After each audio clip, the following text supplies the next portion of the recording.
Hello everyone, happy Monday. Let me get over here and give you guys a big old hug. How's it going? Great to see you. I'm so happy you're here. Happy Monday. Welcome to episode 2.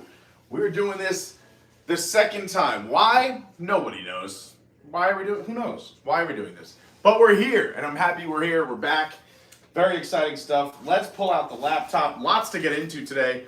As you saw in the thumbnail and on the YouTube notes, we'll be doing a cocktail this week. Last week we improvised a cocktail with stuff that was in my refrigerator because we didn't plan on doing it.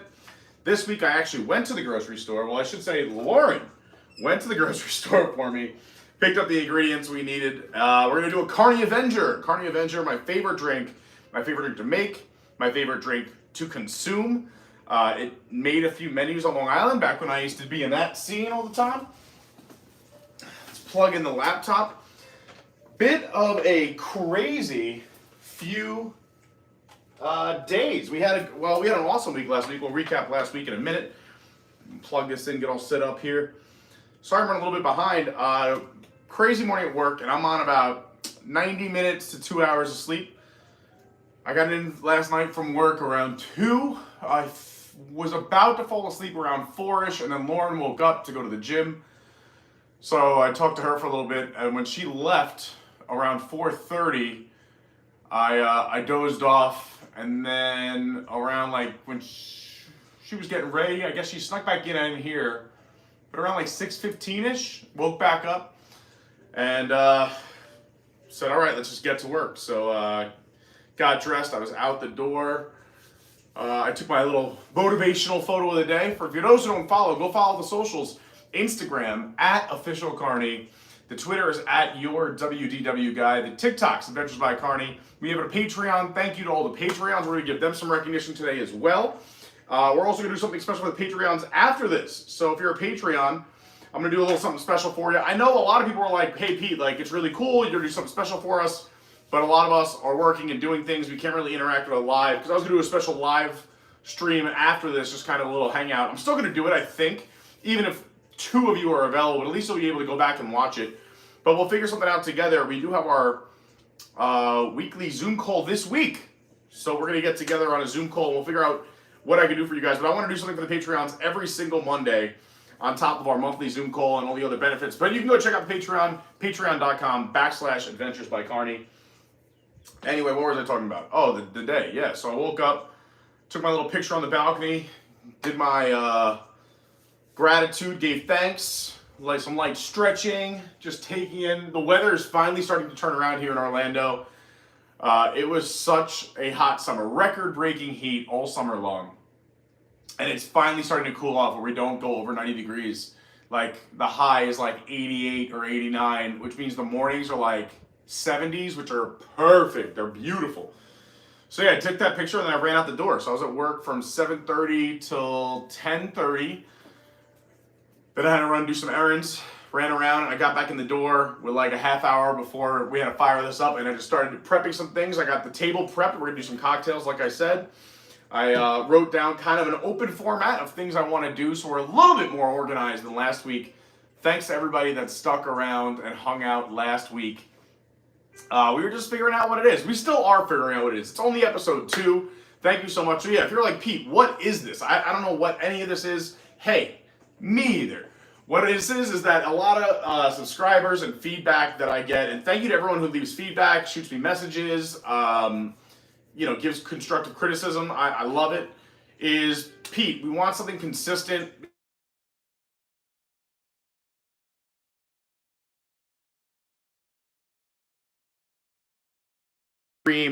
Or a certain time and day, but I knew that I could do Mondays in the middle of the day for the next 10 to 12 weeks, maybe more. So I said, let's just do Mondays, and at least I'm at home, so like going to a theme park takes, like half an hour to get there, get in, fire up the stream, do 2-3 hours, walk back to the car, come home, shower, change. It's just, it takes 4 to 5 hours, which is a tough, again, it's a tough commitment time-wise, something I enjoy doing, something I love doing. And I know a lot of you enjoy it as well. We did a poll. Everyone loves the live streams more than shorts, more than edited videos. So that's why we do a lot of live streams here. But anyway, this came to be just from, I said, okay, I can do Mondays. I can carve out 3 hours or 2 hours every Monday for the most part. That's why I said this show will range in time frames from 90 minutes to 2 hours most of the time, depending on what I have to do that day.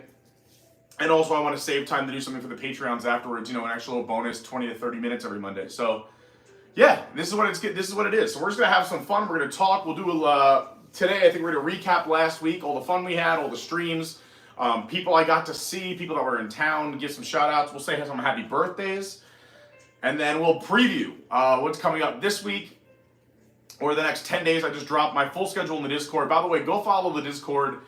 Big shout out to everybody who's in the Discord. Amazing, awesome community, full of kindness, over 300 members deep. How do you join the Discord? It's completely free. You can use your cell phone, you can use your computer, laptop. I would recommend just sign up, use your name, or use your YouTube name so we know who you are so it doesn't get too confusing. And that's it. We have a bunch of different tabs. I'll just run through them real quick because I'm looking at it right now. We have our general text channel. We have live stream ideas. Carney crew meetups, which we'll talk about in a second. That's coming up October 1st through the 4th. Edited video ideas, Pete's schedule, Carney crew celebrations, beer, brewery, and whiskey talk, Patreon news and updates, Lauren's book chat, merch talk, cooking with Pete, theme park tips and hints, promote yourself, where we promote everybody if you have something you want to promote, as long as it's not anything that's negative or going to hurt someone. Go promote yourself. We have the website talk, which is our website is adventuresbycarney.fun. That's right, not .com, .fun, F-U-N. Go check it out. Also, the whole schedule for the meetup is on there. I know I'm jumping all over. Welcome to Pete Carney. We also have sports talk, and then also we added last week Mix It Up Monday. So anything to do with this show, we'll jump in that tab if you have suggestions, if things you like, things you thought could be tweaked for the better. So a conversation about this will be in Mix It Up Mondays. Of course, I'm going to catch up with the chat in a second. Thank you to everybody who's watching. I love it. We had a lot of chat to catch up with. Oh, I should probably like my own video. What am I doing? If you haven't hit the like button yet, please. It really helps. Let's help more people find this. We're going to start with Disney news too. We'll discuss some Disney and other theme park news too. We'll see if there's any Universal news or SeaWorld news, things that are coming up around the Orlando area for your vacation planning needs, or if you're just interested and follow it like I used to before I moved here. If you don't know me, I'm Pete Carney. I used to live in New York. I grew up on Long Island. I moved down here about a little over 4 years ago, and it's been a magical ride ever since. Let's like my own video. There we go. What am I doing? Gotta hit that thumbs up. Smash it. Lightly tap it. Boop. Let's see what's happening in the chat. Again, I hope you had a fantastic weekend. What a wild weekend in the NFL. If you follow football, what a crazy day yesterday. Some wild scores, a lot of crazy things happening. Yeah, so it was a productive morning. I think that's what I was getting to. It was a productive morning. I even got some tropical smoothie. I treated myself today. I was like, you know what? You did a good job. You worked late last night. I DJed last night, and then I did my other job last night. So it was a long, long day. It was basically from like 5:30, 6-ish till, like I said, about 1:30 I finished. I got home around 2. And then this morning, I put in a quick 3 hours-ish, and then ran some errands, came home, and here I am. We're still figuring stuff out. Oh, you can see this mess on the floor. I probably should fix that. These are all my hats. Ugh. Let's fix that. This was our magic stuff from last week. If you missed it, we did a magic trick last week. It was fun. It was exciting. This has ads? No, this isn't going to work then. Let's pause this. I wanted to have a little bit of background music. Just, to fill the silence. We're working on not saying anymore. I have to go punish myself in some way. Like, I went to school for public speaking. I know you wouldn't assume that, but it was many years ago. And, there's the And you're not really supposed to ever or fill empty space. Be comfortable with the silence and just get your point across. I don't like the angle of this camera. I mean, how can I even fix this? If I put it closer, we'll miss out on some stuff. I don't know what to do here. What if I do this? Is that better or worse? I don't know. Is this better? Let's see. How does that look? I don't know if I'm thrilled with that either. We're going to figure this out over the next few weeks too. Still not a fan. I don't know what I'm going to do here. Also, it looks like I'm on an angle, on an incline. What is happening? Let's see. This end has to go forward. Does that work? Is that... I don't know. I introduced Lauren yesterday to the best of Will Ferrell on SNL. It's one of my favorite best ofs. I think Will Ferrell is a genius. Probably one of my top SNL cast members in the history of SNL. Yeah, I still don't like this at all. It got worse. I don't know what I'm doing out here. We need a camera person. We need a producer. We probably need a new host. We probably need a new everything. How's this look? Still hate it? Excellent. What if we just make this tighter? What if we just come in real tight? Shoot this down a little bit. Is that better? Worse? Also, why am I on an incline? Sorry, I need to put this side this way. I don't like this at all. This has got to be fixed. All right, let's go like this. Let's go like that. That should be better there. And then why is this doing this? You know, last week, we just kind of threw it on and it worked out perfect. Wait, this might actually look like it might work. All right, I don't hate it. It's better than the whiteboard debacle last week. I'll say that. All right, let's just get into it. Happy Monday. Let's start with some chat. Say hi to everybody who was here early and on time. Thanks to everybody who's watching. Again, if you hit that like button, it really does help. I should probably take these. Gotta take my vitamins.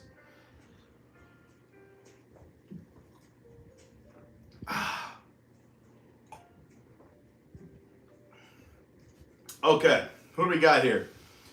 Going back to as far as I can see.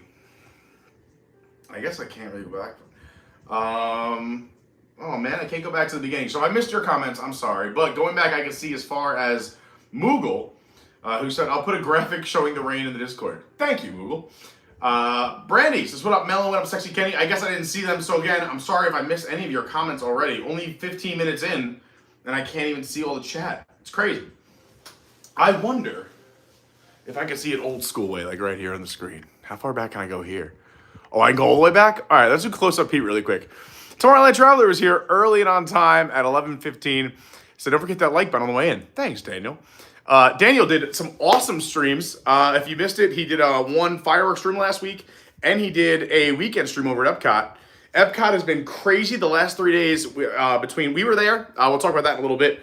But between the 4 new booths, soaring over California, the AP magnets, the new Mickey meet and greet, Figment, has been around for the last 2 weeks or so, but also the AP previews of Moana, it has been a zoo. I have friends, a bunch of cast members that work over there, but I have a friend in parking. And she said that they've been parking over 11,000 cars Friday, Saturday, and Sunday, that it's been a zoo. That's 11,000 cars. That's not people who get dropped off by Ubers or Lyfts. That's not people who take the buses, who take the Skyliner, who walk from the Swan Dolphin Beach Yacht Boardwalk. It's been crazy. I don't know if you saw the lines. We'll talk about some of them. It's been all over the internet, but yeah. But Daniel braved Epcot and did a great stream. We love the Tomorrowland Traveler. You should totally go follow him on YouTube. And also go to the TomorrowlandTraveler.com. Our sponsor of the day. If you're booking a vacation, go to the TomorrowlandTraveler.com. Anyway, Killian, great to see you. Lynnette says, hello, Pete, everyone. Another gloomy day. I heard the Northeast, has had some gloomy weekends. That stinks. Mary Jo says, hi, old, cold and wet and rainy here, too. Yeah, that's what I hear. I'll try not to talk about how finally the weather is great here. Andrew, great to see you. Boston Drew in the house. Melon in the mouse. Jumbo. Stephen Noon, the MVP. It was great to see him last week. We'll talk about that in a little bit. Mr. Dave, I got to see him this week. So Gina and I are having lunch at Bar Riva. Have a great show, Pete. Thanks so much, Mr. Dave. It was so nice meeting the two of you this week. We'll talk about that a little bit later, too. Let's see. Yeah, we should talk about Bar Riva. I should do some bar reviews on this show. Let's talk about that, too. Let's see. Peaches Pieces. Good morning, crew. It's Monday again, but at least we have Pete in the fabulous chat to get us through the day. I love that. Thank you so much. Brianna, how's it going? Said, hi, everyone. I'm off from school today, so I'm watching the stream. That's awesome. Phenomenal Brandy in the house. She'll be our guest next week. We will have Brandy here in the studio to be talking all things meetup, HHN, and it's always a good time with Brandy. She's amazing. We love Brandy. That's her Shoddy Award right there on the desk that we can finally present to her next week. Dawn, hola amigos. Disney Escapades with Tim, happy Monday. Jason Mekis, good morning. Jordan Garrett, what's up? Sivag Co, everyone. Dawn, yes, I know we previewed Whiteboardy. Whiteboardy is going to be apparently a revolving character, and I've been told that they are in the building, that they just arrived, and that they are in the green room. Don't worry, Whiteboardy is in the building. Mughal, what's going on? Izzo, what's up? Great to see you. Izzo has another great YouTube channel. Awesome person. We love Izzo, and such a great sport. We had a lot of fun. We'll talk about the Izzo sleeping bit a little bit later on. Kenny, Holland, that's so we have two Kennys that are in the chat a lot. There's probably a lot more Kennys out there to watch. So shout out to all the Kennys, Kenneths.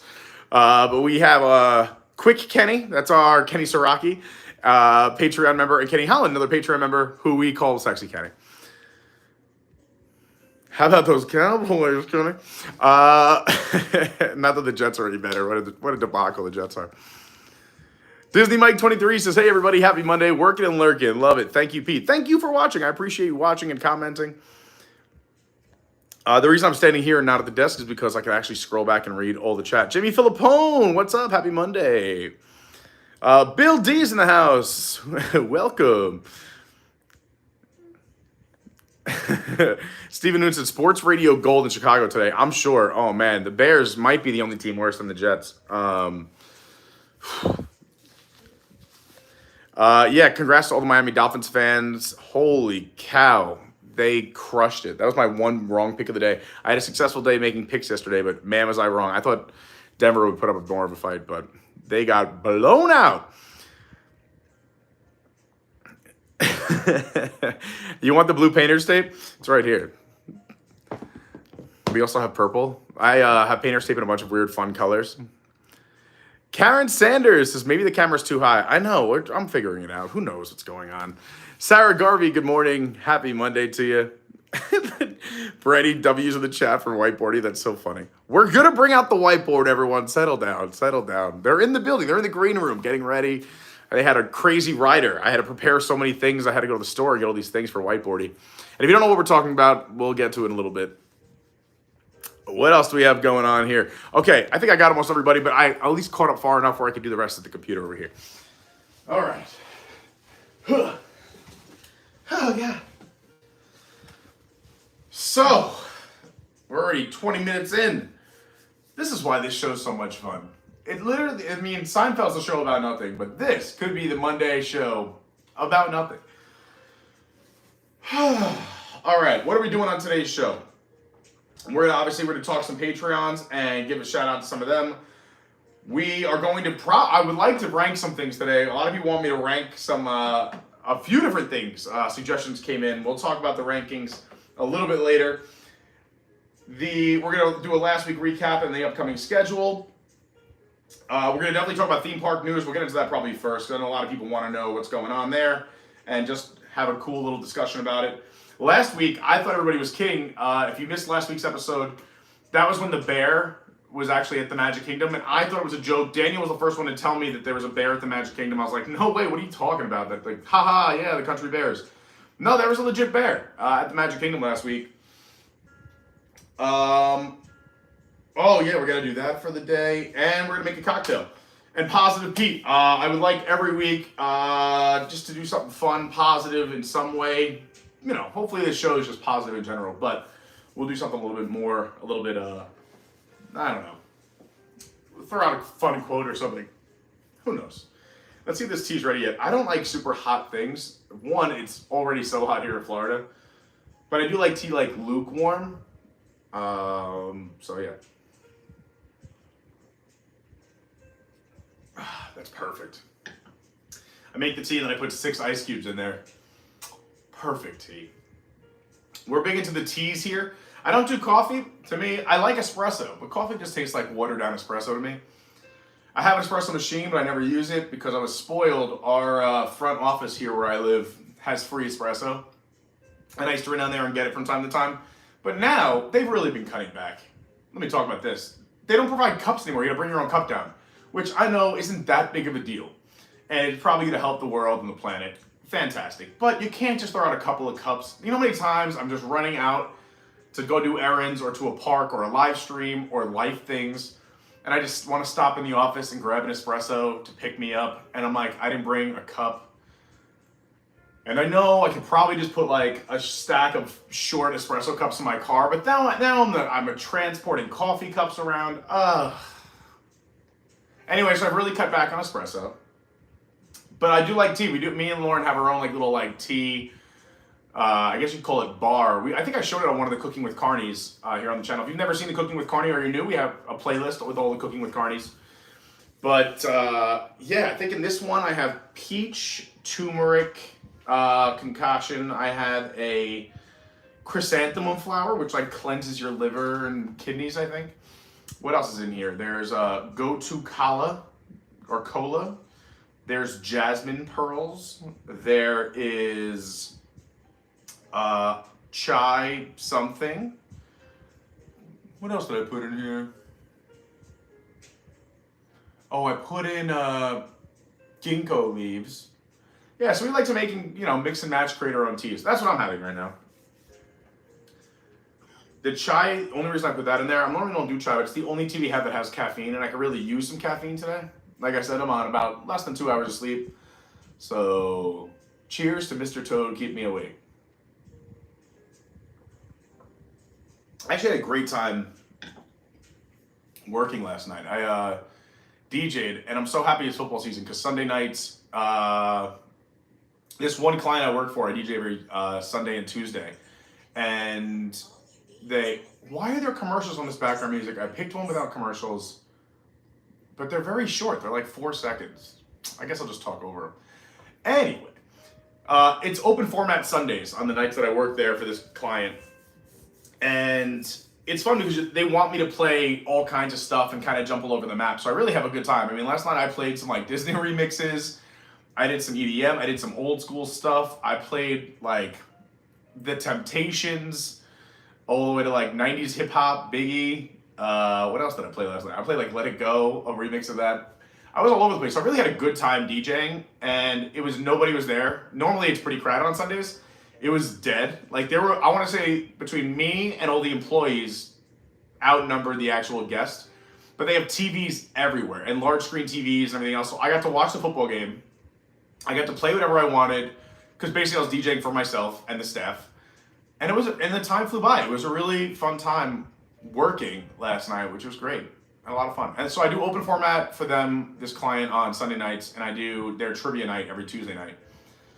And then most Saturdays I work as well. And obviously, besides that, you throw in all the other random one-off DJ gigs. I did make a new client yesterday. I've done that with a new event planner in Orlando, and they do events around the country. They might fly me around, so that'll be fun. I kind of miss traveling for work. I used to have a job where I traveled the East Coast, and I was on flights almost every week. So, I mean, between taking off and landing almost every week, I was probably flying like 90 flights a year when I worked for that company. And it was a lot. It was a little too much. I would never want to go back to that. But I really enjoyed the traveling. It was fun. Seeing different parts of the country. I had from Ohio to the East Coast and from Virginia up. And I never really went higher than Massachusetts. So it was really like Ohio to Mass and Virginia to Mass and everything in the middle. But it was fun. And that's how I got to see a lot of Ohio. I love Ohio. I spent a lot of time there because that was our expansive state. And a lot of time in Virginia because those were the newest 2 states because we were expanding outward. But yeah, I missed that. All right, let's look at some Disney news. I could pull up a bunch of different Disney websites for news. I think everyone knows this point. WWNT has a lot of great news stories. So I'm just going to go to their website and just see what they're talking about and see if there's any fun news stories that catch my eye. There's a new Disneyland Paris cast member name tag. This is the thing, right? So when I first started looking at Disney news when I was in New York, it was actually when I was traveling all the time, when I was like stuck in hotel rooms at night. Although I tried to always have some kind of activity planned. I would go do something or see a movie. I'd always try to book my hotels, or my assistant knew that I liked hotels near breweries. So at least when I pulled in at like 5:36, I could like walk across the street or walk next door to a brewery, or like it would be a block away.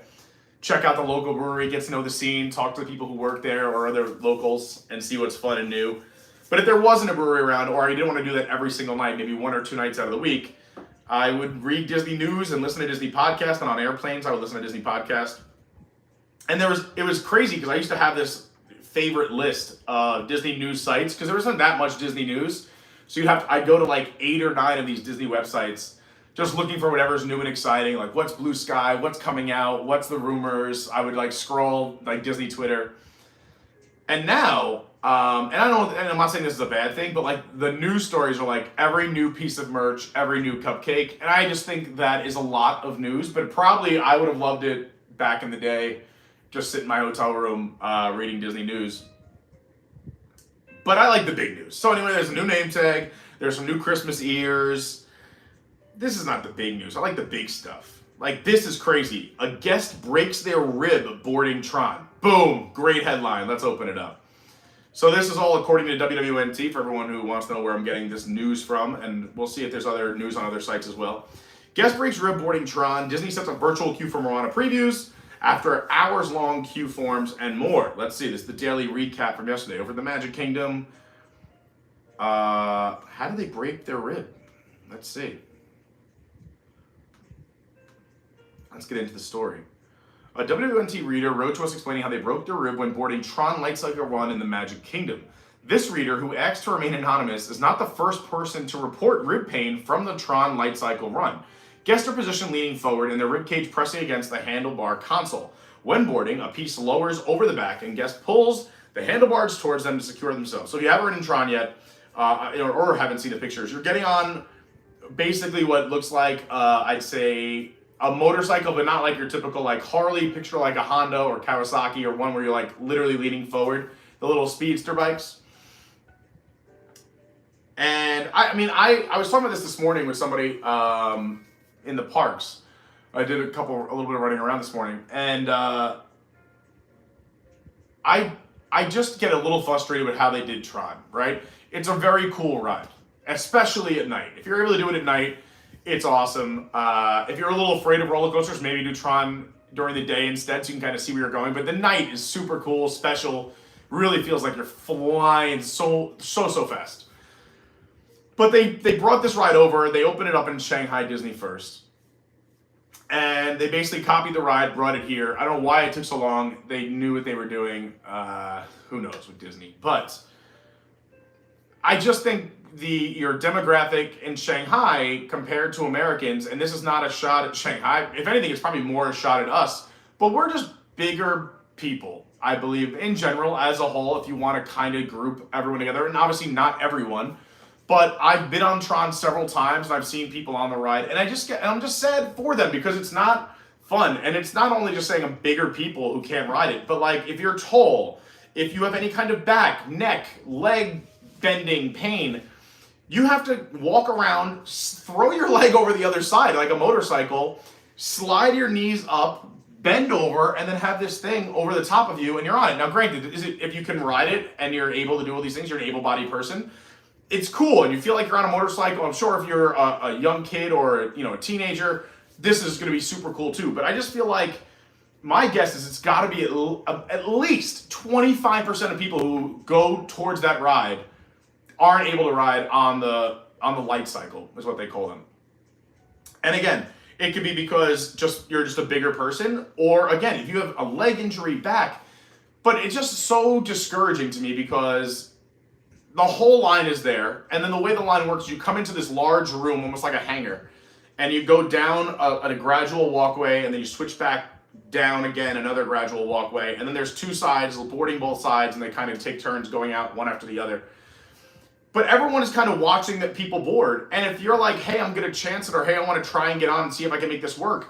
If you have any kind of handicap, or if you're a larger person in stature or size, like they'll say like no. And then you have to go in front of everyone, get off, walk to another line, and then wait for the car on the back, which is just basically a normal seat. Just like the one I'm sitting here. It's like a bench seat. You sit and you're in the back row. And this is not even on every single car. So you have to wait there. So not only like, I don't know, I feel so bad. My heart goes out for these people because they should be able to ride. These aren't people that like are extremely heavy. If these are, I mean, I know friends of mine who like can go on every other ride at Walt Disney World, but this one because they're too tall. You know, their legs might be too big because the thing has to lock behind your knee.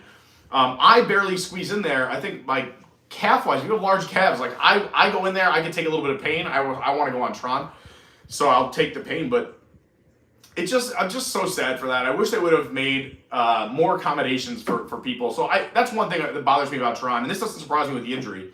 Also, it's just a little short. They had so much time. I felt like they could have made this a little bit longer. It's 60 seconds from launch until the end of the ride. People are waiting such a long time. Yes, they have the boarding group, so it's not as crazy. But anyway, that's my Tron rant. I still think it's a very fun ride. I just am very sad. Again, I guess my therapist says I'm an empathetic person because I'm sad for these. Like, that's my beef with Tron. Anyway, let's read the rest of this article. This is what the reader wrote about their injuries they sustained in early August. When I reached up to pull down the handlebars, I felt a pop. I broke my 5th rib on my right side, right under my arm. And I think it's because I'm petite. I'm 5'2", 113 pounds. Wow. So yeah, there we go. I think the pressure of the bike pushing against me and having to reach and grab the handlebars was too much. With broken ribs, the pain is persistent. The first few days were bad, and it was getting progressively worse. I didn't realize it was broken. I rode Tron and all the other roller coasters I could, and obviously that didn't help. Before the attraction opened, customers attending the previews reported issues fitting into the ride seats, like we just talked about. The ends of the roller coaster train have a light runner car to accommodate guests with mobility or size issues, but it's not even on every train, unless they added that recently, but it was on every train the first 4 or 5 times I did it. There are test seats outside the attraction, which I totally encourage everyone to do, but Disney says they encourage it as well. That way you don't waste your time in line. Granted, it is a very cool line. The little preview room, the showroom where you get transported into the Tron world, very cool. That being said, they added, Disney has been great. They're able to pay my medical expenses, and they're doing a safety check. Wow, that's very nice. Kudos, Disney. Speaking of Disney, and we're going to go on a lot of side tangents and rants and whatever else happens here. I just watched the funniest thing. Bill Burr was at the Troubadour, I guess, a few weeks ago, and talked about how he had to wait for 2 hours and 40 minutes for the Mario attraction at Universal Studios Hollywood. And it is hysterical, but he says, I wish the Universal people would have been nicer. I'm going to stick with going to the House of Mouse, and it was just very funny. So he gave Disney a shout out, and he was funny. He was a little savage. If you want to go find it, I definitely would encourage you not watching it around children. It's definitely for adult ears only. And you have to like Bill Burr and his sense of humor. It's, like I said, savage is a good word. Anyway, shout out to Disney for paying for this person's medical expenses. The person wanted to share their story, not to stir up trouble, but because they were concerned that others could be hurt on the ride. For me, almost 7 weeks later, I'm still hurting, they wrote, explaining that they had to put off training for a new career due to the injury and will likely never ride Tron again. I'm not reading this story to scare people again. We're just kind of going through the Disney news. But this does, I'm sad about this, but I can see how it happens. It's kind of crazy. All right, let's go. As we go in and out of these stories, I'm also just going to try and catch up with the chat as often as I can just to see if there's any good discussion. I like hanging out with all of you here in the chat. Let's see. Drew, I guess, is going for a run. That's fun. Have a great run. Yes, what Dawn said.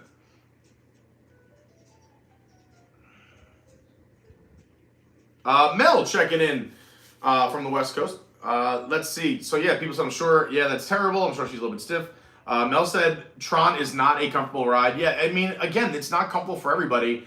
I wouldn't even say it's comfortable for me either. But I do think the ride's fun, and if you have to kind of just put everything else away, that's what bums me out, is that they put so much time, effort, space into this, and I just wish they would have thought it out a little bit more. I think, and I'm hoping that there's been a change in Imagineering. Sadly, it's kind of I guess politics too. We see all the things that are happening to us now based on past regimes. I think that's what's going on with the Disney company, is that a lot of the stuff we got was through that Chapek era, and I think we can all agree Chapek wasn't the best for the parks, which is ironic because he came from Parks and Experiences.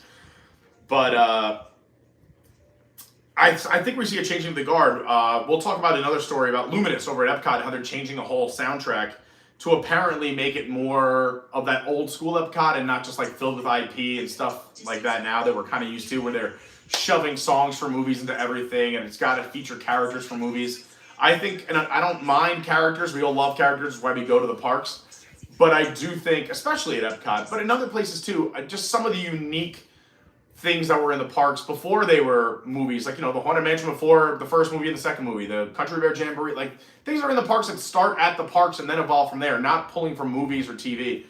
And I think like a lot of people know I love Illuminations. I'll pull that off the wall in a second behind you, but that was unique, and I'm hoping this Luminous is kind of a shout out or a nod to Illuminations. It's, you know, Luminous, Illuminations, very similar. It's the tagline is the Symphony of Us, you know, compared to Reflections of Earth.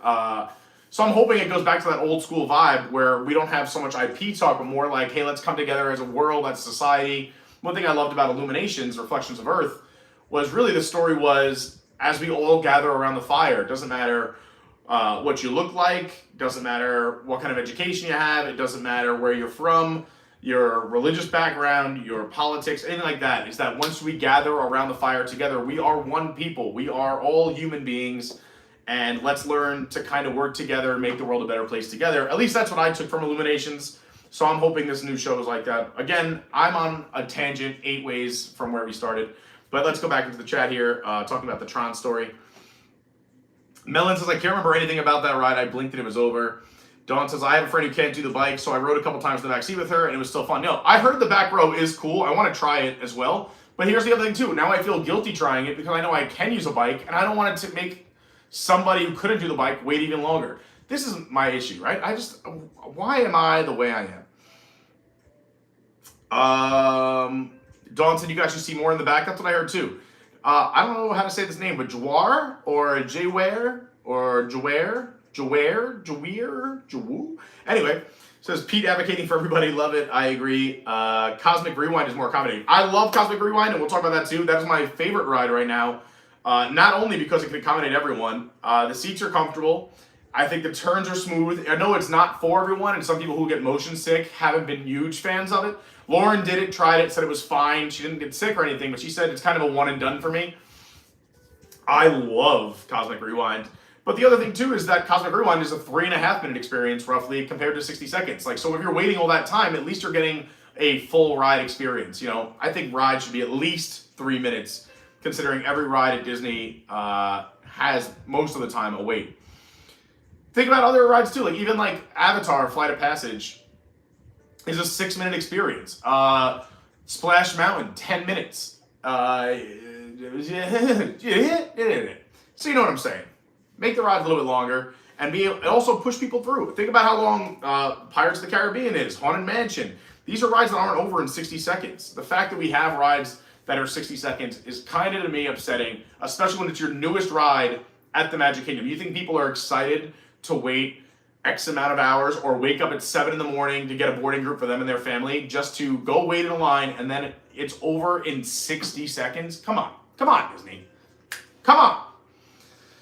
But I think they're turning it around. They're turning the beat around. And Disney Mike said, I felt a little pressure on my chest the first time I rode Tron, so now I feel like Superman. Hey, there you go. Jordan Garrett said, yes, I did the backseat once, and it was really fun. You could see more stuff. Yeah, you know what? Maybe we all should just do the back row. Let's boycott the... No, I'm just kidding.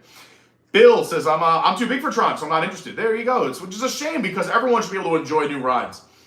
Especially if they're able to do it. Like, if you're just not a roller coaster person, that's a whole different story. But if you are and you're not able to experience that, that makes me sad. Mark Mueller, what's going on? Great to see you. Brandy says, the worst part about Tron is that Disney is now the park of accessibility versus Universal Orlando. Now Disney is taking this route, and Universal Orlando is pushing for more inclusion with attractions like Minion Blast. Yeah, so yeah, Universal had those rides that were kind of, not everybody could do, right? And I've said this for a while. Universal was really smart. Like, when that Chapek era came in, and I'm talking not only when he was CEO, but when he was head of parks and experiences and products. Universal, whoever their management been over there for the last, let's say, 10 years, because, you know, things take time to kind of like get through the planning stages and then get announced and get, kind of different variations so they finally get to what they want and building it and it opens. But you can see the stuff they're doing now, especially with the progress they're making over in the new park. Universal's really turned it around. I love their guest experience people over there, their guest relations, whatever you want to call it. Their team members, which is what they call their cast members, have been incredible. And I know a lot of that is because a lot of Disney cast members went over there during the pandemic when Disney took away benefits from Disney people, from the cast members. Universal let their team members keep their health benefits. People went over there, and I love the team members over there. They're kind, they're warm. A lot of them remember me now. Hey, Pete, how you doing? It's just the little things. The rides are getting better and better. Even the Minion Blast, right? Which is not for everybody, and it's cute, but at least everybody can do it. It's unique, it's different. What else are you going to do with that space? It's not like you could put a huge ride in that building. It was just a theater before that for Shrek. So you can put another theater thing in there, but they made a cool little attraction out of very little space. And what they're doing with the new park just seems really incredible. I used to give Universal a ton of shade. I used to throw that sugary shade everywhere, but now I'm kudos to Universal. Follow the Bradley's Fun. What's going on? Great to see you. Jay Ware, I'm going to call you. I'm so sorry if I'm saying your name right. Said, I fit fine. I don't think it's comfortable. I'm tall with big calves. Hey, the same with Flight of Passage. I prefer they go back to normal ride vehicles. Yeah, and if you're going to do a unique ride vehicle, just have other options. Even let's say Kilimanjaro Safari, these big trucks. Not everybody can slide through or wheelchairs, but they have trucks designed where you can pull a wheelchair in. There's more rows, there's more room. They have options available.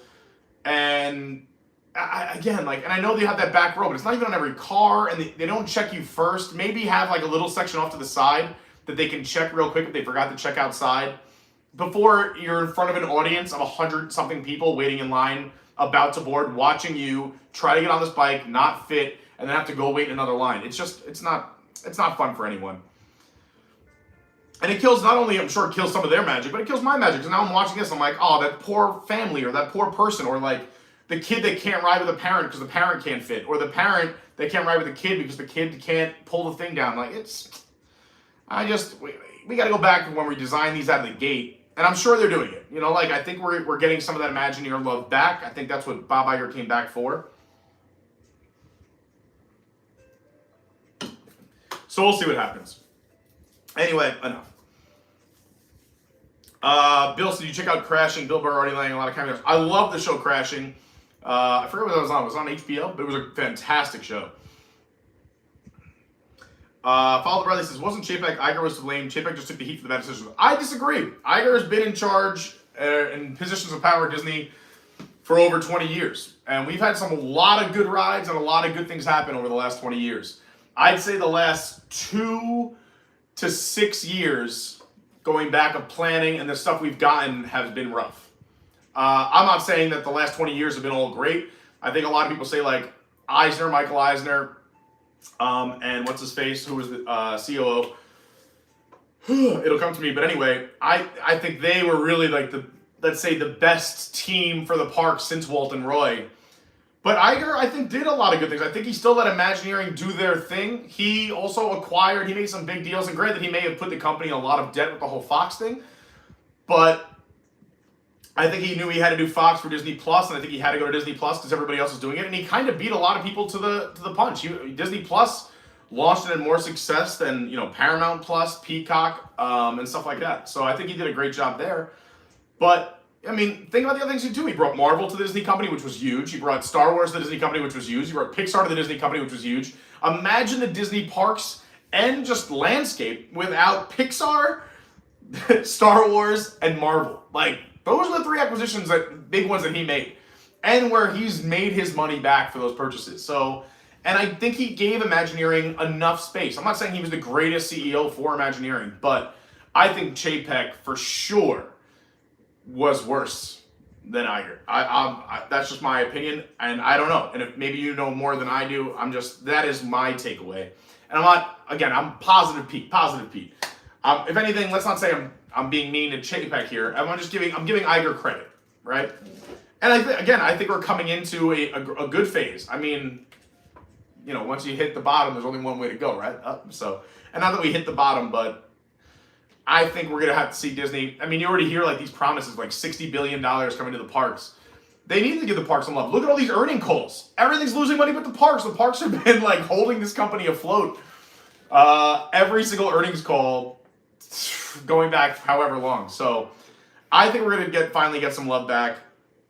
And I do think Iger is, if anything, a good leader for Imagineering and knows some of that old school Disney and storytelling and stuff like that. You can always see him in interviews too. He's amazing in interviews, don't get me wrong, but like he always talks about storytelling and putting this first and the guest first, where I think Chapek was very much a money guy. How much are we making? How can we get more? How can we squeeze more out of the consumer? I mean, you saw prices go up. You saw food prices go up and food sizes get smaller. You saw Genie Plus take away our free fast passes, 3 free fast passes.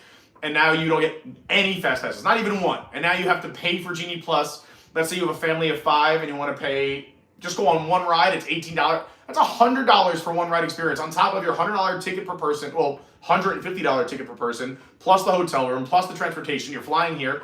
Disney's 15 grand, 20 grand for some of these. I mean, like, I have friends who spent 20 grand on a 1-week vacation, and it's not like they did that crazy stuff. We're not talking like tours or anything like that. They just wanted to do Disney right. They did the Genie Pluses.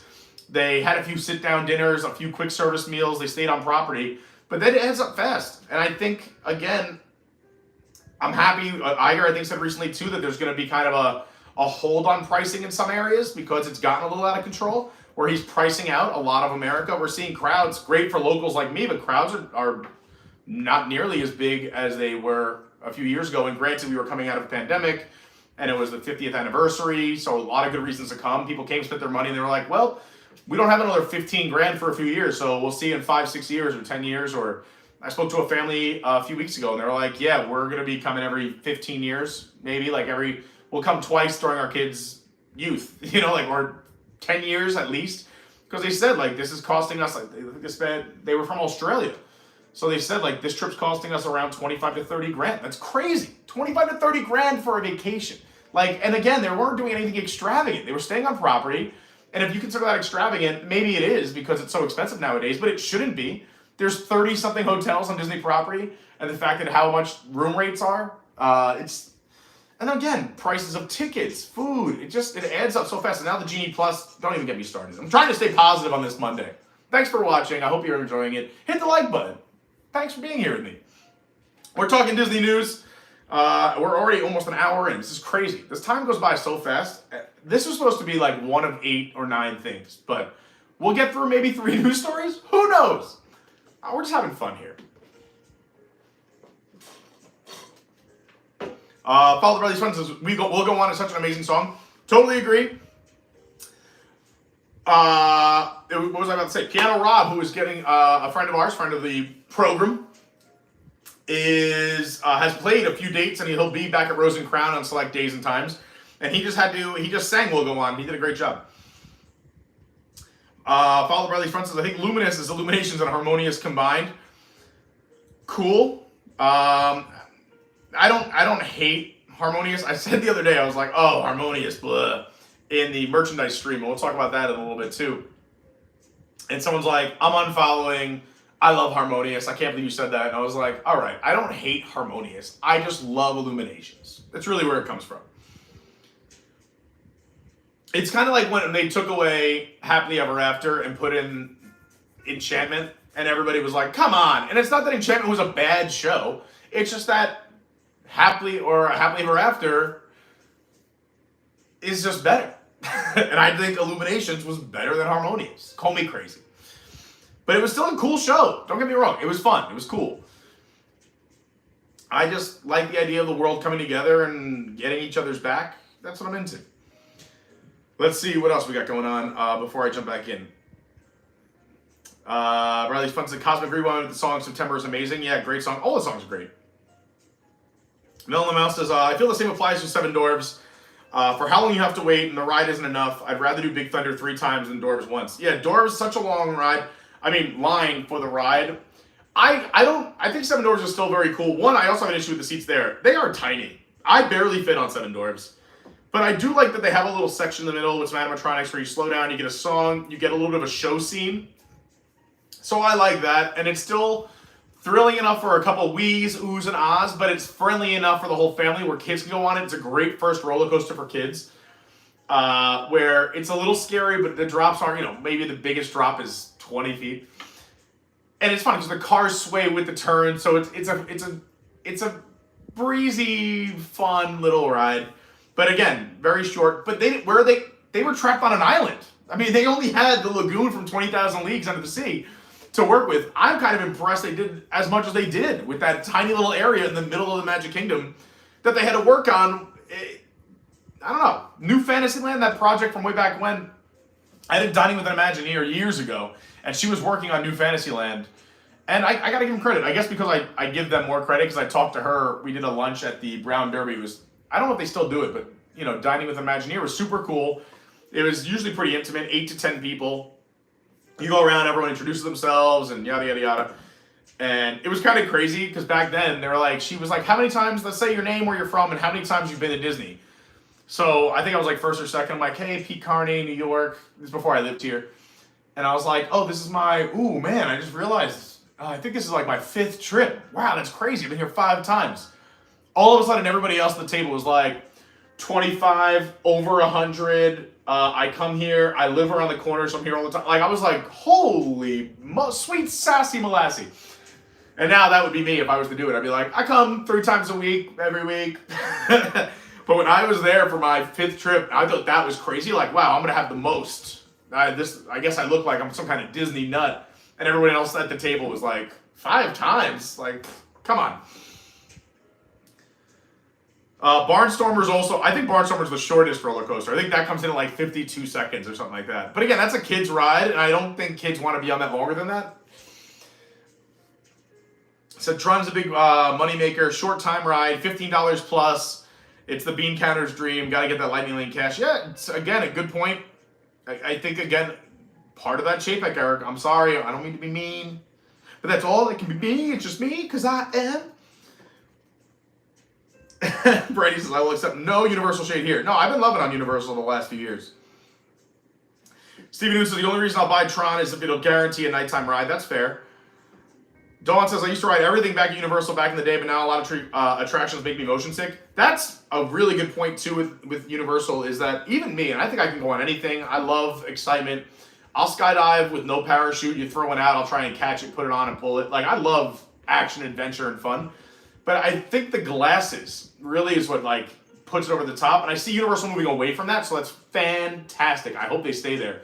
But, yeah, doing attractions with 3D glasses messes with my head, too. And I don't know if it's because I'm getting older or because I wear contacts or what it is, but I'm not a fan of 3D glasses. That's why, like, Ratatouille, everyone loves. I think it's a cute ride, but again, like, not...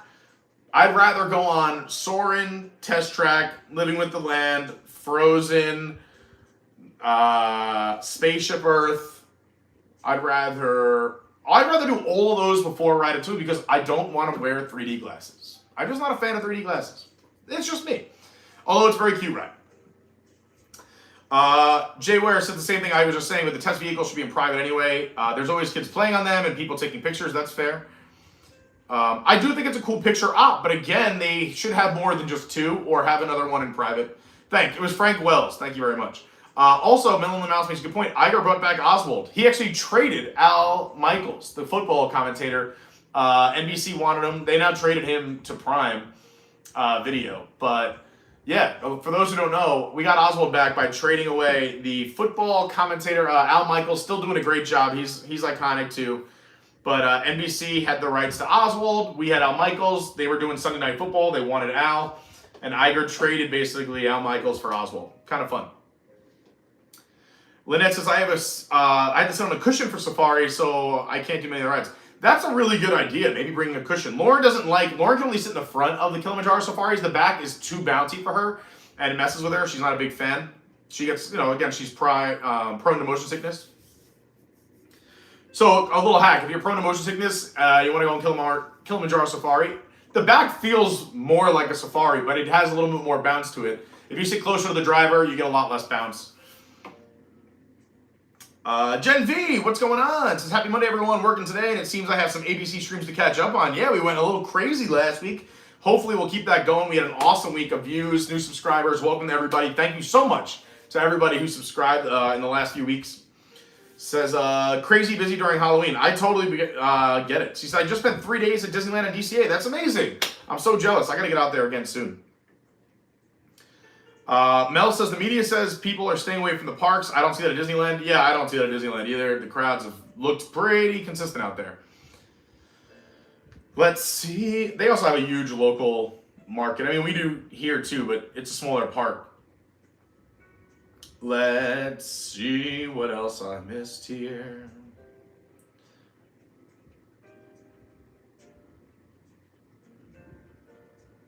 Izzo says, I'm going to stay positive, not give you my opinions of Iger, Chapek, Disney, or anything right now. Yeah, fair enough. Says, at this point, I want to go to the parks to see Carney and the crew members. Oh, that's nice. Yeah, speaking of that, we're having a meetup. If you're in town, whether you're a local or here on vacation, October 1st through the 4th, we're going to be hanging out at Disney and Universal. The full schedule is over at adventuresbycarney.fun. Also, a more in-depth discussion is over on the Discord, which is free, which you can go sign up for. The link to the Discord and the website are also down in the description if you want to go check it out. And if you haven't hit the like button yet, please do so. It really helps not only make me super happy, but it helps with the algorithm. And hopefully more people can find this, and this little show we have going here, only on the second episode, can grow into something bigger and better. Brady says, is this a Pete rant? A prant? I don't want to rant. I'm positive Pete. Positive Pete. Yes, I forgot. Yes, he's not Piano Rob. He's Back Scratcher Rob. That is, what a great nod. Rob has done a few streams with us, but yeah, we call him Back Scratcher Rob or Bobby Keys. Melon says, I don't hate Harmonious, but I do hate its barges, which is another good point. I don't hate Harmonious either. Or at least I hate it. I don't hate it. I just wasn't as big of a fan as Illuminations. And those barges. Yes, how dare you take our beautiful views of our beautiful world showcase, which all these Imagineers spent so much time working on and sightlines, and block them with those barges. Gross. Disney Mike says, yeah, the barges were an eyesore. Yeah, Jwar says, I rode the Seven Dwarfs ride, and I thought my knees were going to crack. Not made for tall people. That's a great point. I went with my buddy who's 6'4", and he was not comfortable, but he did it. Killian says, do you know any African... No, I don't. Jwar says, kind of sad because Snow White was one of my favorite dark rides. Yeah, out in Disneyland, you can still go on Snow White. Phenomenal Brandy says, there's no reason Seven Dwarfs Mine Train seat should be like that. Why do we need that leg crotch bar? I totally agree. It should just be a bench. Like, I'm not sure if they had to put that little mini divider in because the cars swing is the only thing I'm thinking that they maybe wanted to put it in for. So kids didn't fly up to one way. Or if you're sitting alone, you don't slide across or go high and kind of wrap the side of your body. Like me, when I'm on Big Thunder Mountain, love Big Thunder Mountain. But yeah, when I'm on with Lauren, I have to hold on to one side. Or I'm on with a kid, whether it's my niece, nephew, anyone's child that I'm riding with, having a good time. I don't want to crush them against the wall on those turns on Big Thunder Mountain. So I'm thinking maybe that's why there's that divider. But yeah, they're not comfortable for larger people. Even me, I'm not comfortable on Seven Dwarfs. But I still go on it, and it's fun. Whee! Mark Mueller says, Barnstormer is a great way to introduce your child to a roller coaster. I agree. Jwar said, the cast members are usually really good at Barnstormer. They let my 4-year-old nephew ride over and over again. Yeah, when the line is really short, they do let you just keep going. I think I've done it a few times where I just kept going. It's fun. It's cute. Lynette says, I like the ride. It makes me laugh. Dawn says, Ratatouille makes me so dizzy but I'm fine on Guardians. See, I'm the same way. I love Guardians. I love the sensation of Guardians. I'm good. Same thing, Ratatouille. It just, something about the 3D glasses, I'm telling you. Pete just says, interesting, Dawn. Both Remy and Guardians make me the same dizzy. Yeah, I don't know. I love the sensation of Guardians. I dislike the feeling on Ratatouille. I still think it's a cute ride, don't get me wrong. But, I don't know. I think personally it's the glasses for me.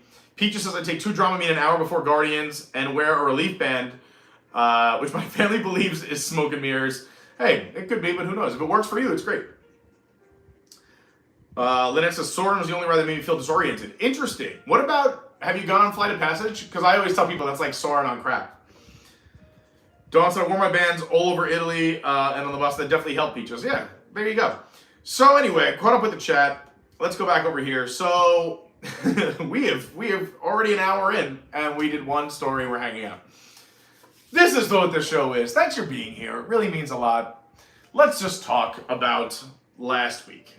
before we go into another story, it was a really awesome week. We started out last Monday, the first episode of this show. Then the next day, because the bear happened while we were live on this show last Monday, well, first of all, if you go back to a Friday and a half ago, we visited Piano Rob. Then that Monday, we did the Mix It Up Monday episode 1. Then Tuesday on the 19th, we went to Magic Kingdom and rope dropped the day after the bear. We had some fun looking for the bears. Really fun stream. A lot of people liked it. What are we up to? Like 2,600 views, so that was awesome. Thank you to everybody who watched. Thanks to everybody who hit the like button. I had a great time. We did some things we normally don't do. We went over to Tom Sawyer Island, which was a lot of fun. Then Wednesday, we did the pass holder event. Shout out to Stephen Noon. I got to see Stephen last week. Also, Jessica Amador came out with us. It was great seeing her. Marquita was there. Great time, and a lot of you liked it. Again, 2,500 views on the video for the pass holder merch event. If you didn't see it or only saw some of it, Disney just did a pass holder, I'm going to call it a merchandise flea market, where they were taking like 50 to 75% off items, heavily discounted, but they were just skids of stuff everywhere throughout the Advent Health Arena over Disney's Wide World of Sports, ESPN's Wide World of Sports complex. Very cool, deeply discounted. If I had a bigger bankroll, I would have bought so many more things just to give away, hold on, to have for other people. But it was a really neat event. It was very unique. And again, I got to thank Stephen Noon. He was the one who woke up. I was awake trying to get a boarding group at 8, and at 8:01, I get a text from Stephen, hey, we're the first boarding group. I was like, you are the man. It was great seeing Stephen and Kate again, and also Jess and Marquita who were there. It was a really nice stream. There were some picture ops. They had the red carpet. Go check out that stream if you missed any of it. Then we also, we took one day off, and then Friday we went to Food and Wine over at Epcot. They had the 4 new booths. They had the Moana AP previews started, but also they had the AP magnets were there, Soarin' Over California. Like I said, those new food booths, the Mickey and Minnie Meat. There was a lot of reasons to be there. Another great stream. We're closing in on 2,000 from Friday. Yeah, a lot of fun. So we put in some work last week. Let's see, just in the last, let's say, we did last Friday was about 3 hours. Last Monday's Mix It Up was almost 3 hours. We did 3.5 hours at Magic Kingdom. We did 2 hours at the annual pass holder event. We did 4 hours at Epcot. So we were putting some work here on ABC, and then now we're live here on Monday again. So I'm very happy. I'm very fortunate, blessed, thankful for all of you who tuned in. Thanks to everybody who hit the like button. Thanks to all the new subscribers. Welcome to all the new people in the Discord. And yes, thank you. No new Patreons. Normally I would mention the new Patreons, but I will say again, thank you to Lynnette and Bill who upgraded their Patreon in the last 2 weeks. And while I'm here, let's just really quickly, I never give enough love to the Patreons. So I'm just going to quickly just say thanks to a bunch of people who support me in a big way. And we'll work our way through this, but I'm just going to start here at the top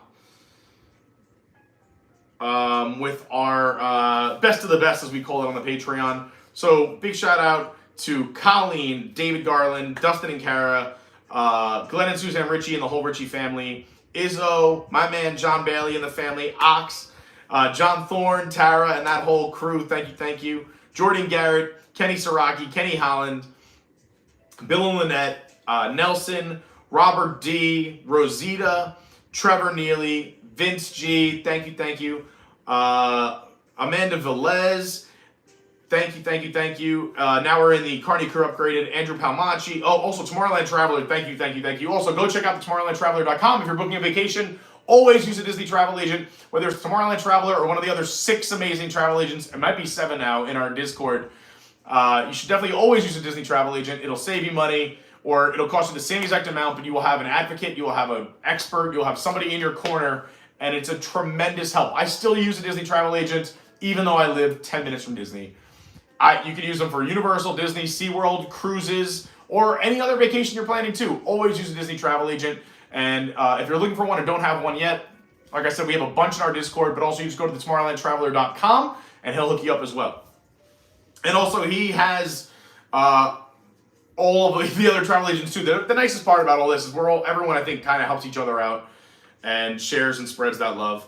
Anyway, shout out to Amanda Velez, Andrew Palmacci, Angela Garcia, Avery Berry, Cameron Robertson, Cassie, Chris Lombard, Dawn, Debbie, Greg Galasyn, Harper, Jackie J, Jamie Philippone, Jen Van Dyke, Kelsey Elizabeth, Mark Mueller, Matt Rissman, Melissa, Mel in the Mouse, Melvin Lee, my man Mel, Mike, Sedmac, Moogle, Orange Bird, where else?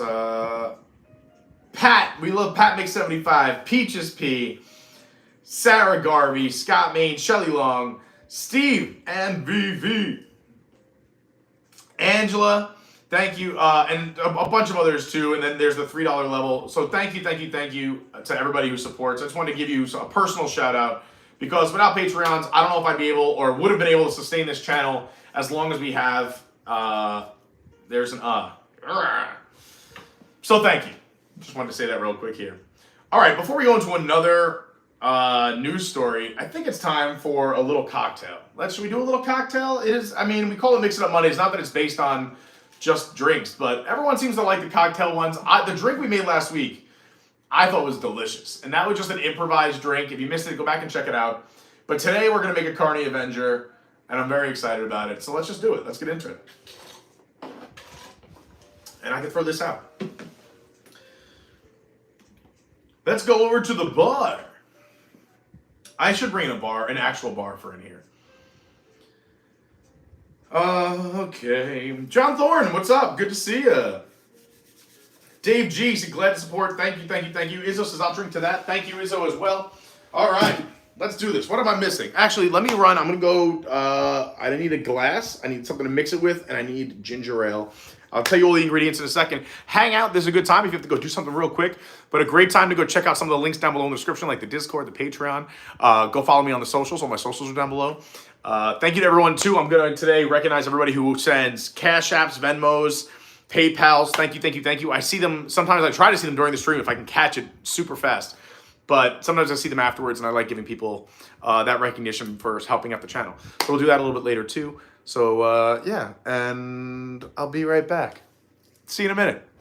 I love you.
All right.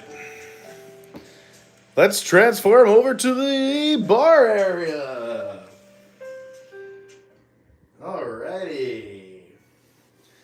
So, let's do some cocktails. Am I right? Welcome to hour number 2. It is officially 1 o'clock here on the East Coast. Thank you to everybody who's watching and hanging out. Let's see if I missed anything in the chat here. Lynnette says, check out the merchandise. Yes, we have awesome merch like water bottles like this and these silver from dugout mugs. These stainless steel. The mugs are amazing. They keep your drinks cold, which for here in Florida is a very big deal because I guess I need to move this over a little bit.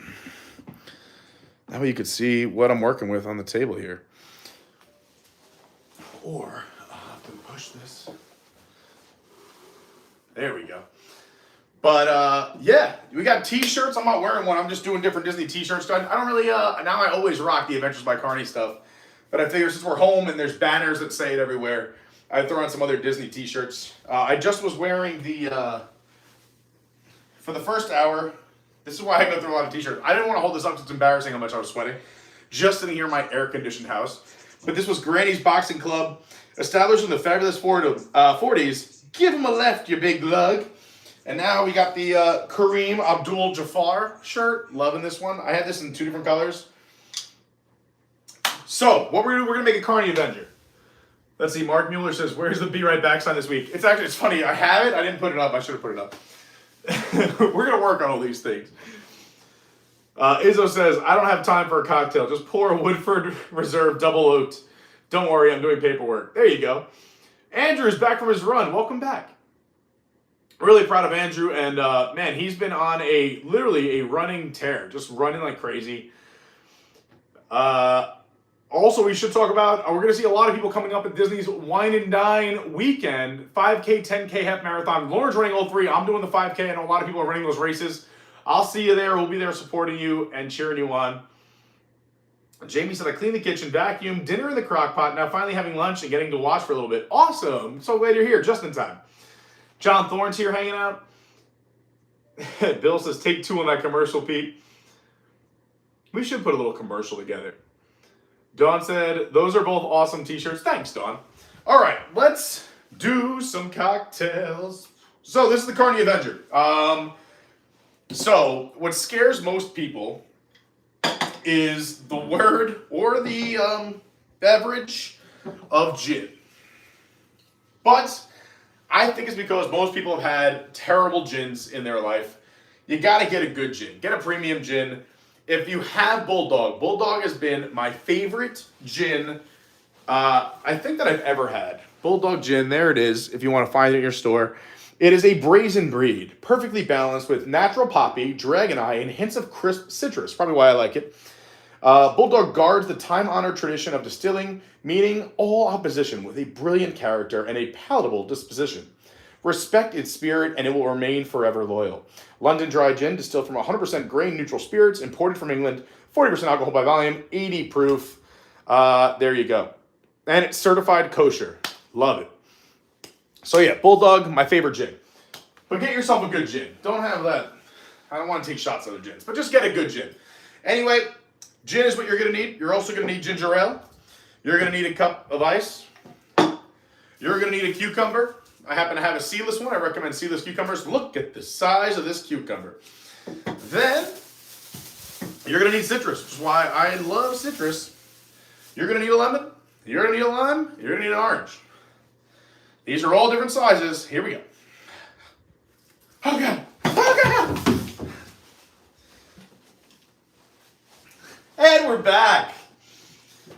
Knocked over. Oh, also, I want to give a big shout out while we're here at the table. I have had some people reach out, and thank you to anyone who ever wants to sponsor the video, sponsor a channel, support the channel in a way, have me support your company, your business venture. If you could help support me, I'd be happy to help you. I want to thank Salud. Salud couldn't do anything financially right now. I'm too small. But they were super cool. Their rep said, listen, we can't do anything monetarily until you grow. You got to be up over 10K. But we would love to send you out some samples. So they sent me 2 huge packets and then a bunch of other single samples of other flavors. So they give me all their flavors and then these big packets, which have a ton, like literally something like 100 of these, because look at how many different little packets. Each individual serving is one of these. But I tested these out. I took another bag of these to Dragon Con, where we do a fair amount of drinking and consuming of alcoholic beverages. And this is hydration and immunity in a drink mix. You get over 400 milligrams of electrolytes, 250 milligrams of Wellmune, 100 milligrams of elderberry. Each packet is self-serving. This flavor is Pepino Limon, which is very good. They had a lot of good ones. There are a few weird ones, but I think people would like. Just not me when I want hydration. Like there's some that taste like, what was one that was weird? It wasn't bad, it was just weird. What is that drink in the winter that has like a dairy aspect to it?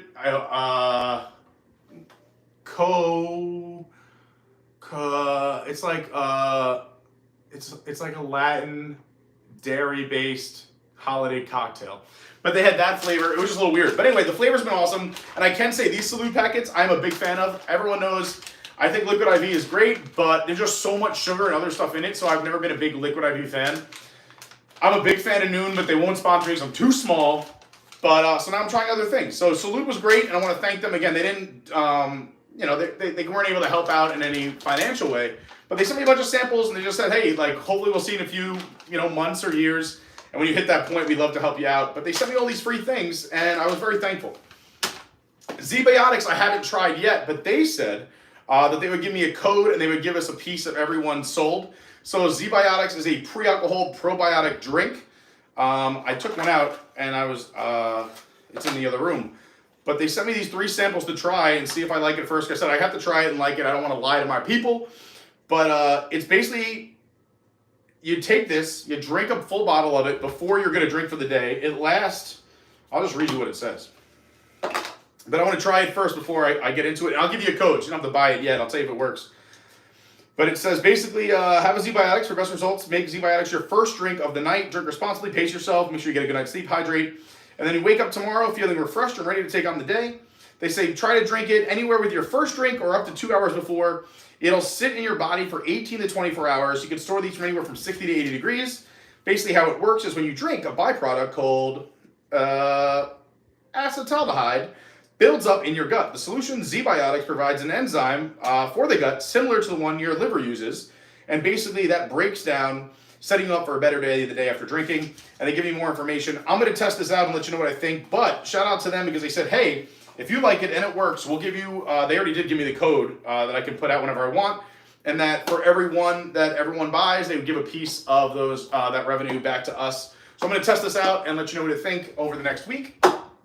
Anyway, I just thought I'd talk about that quick. I got my Disney Pass holder cutting board. Remember they used to give out like cool stuff like this and not just magnets? Disney Pass holder. They used to give out really cool, unique gifts. You can see this one lost one half of it. I don't recommend putting these in the dishwasher because this just became unglued and fell off. So now we hand wash it. And I was going to re-glue it, but then I don't know where I put the other half. But yeah, check that out. Little Disney Pass holder cutting board. Here we go. Let's make a drink. Oh, that's loud. Here we go. Let's get some cucumber first. So I just cut off this much. Let's get this wrapper off here. And I'm just going to cut this up. Can you guys see that? Yeah, you can. We'll just do a couple of pieces. I tell people when I used to send out this recipe, drink-wise, I have it stored on my phone, so I can put this in the Discord after we're done today. I'll save this. Lauren will use the rest. But I'm just going to throw 1, 2, 3, 4, 5, 6, lucky number 7. 7 pieces into there. Then I'm going to take a lime. I'm going to take, let's just say half a lime. Take my 2 quarters, just give them a little squeeze. Give it a little squeeze. If you have anything cool like this, you can put your fruit in here. Basically push down. It takes all that juice out.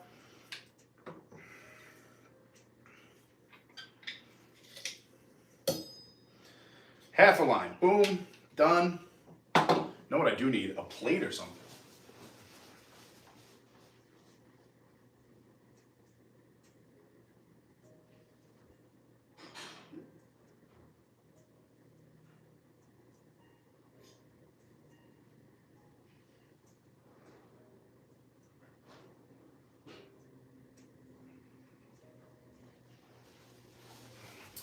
There we go, put all of our scraps over here.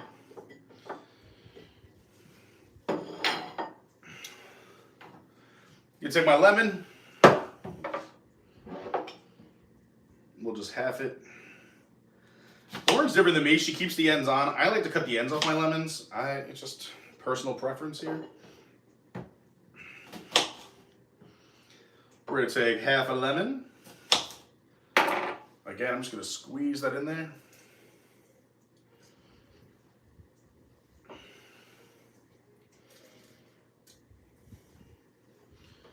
Put those two halves in my little squeezy wheezy over here, just to get all that goodness.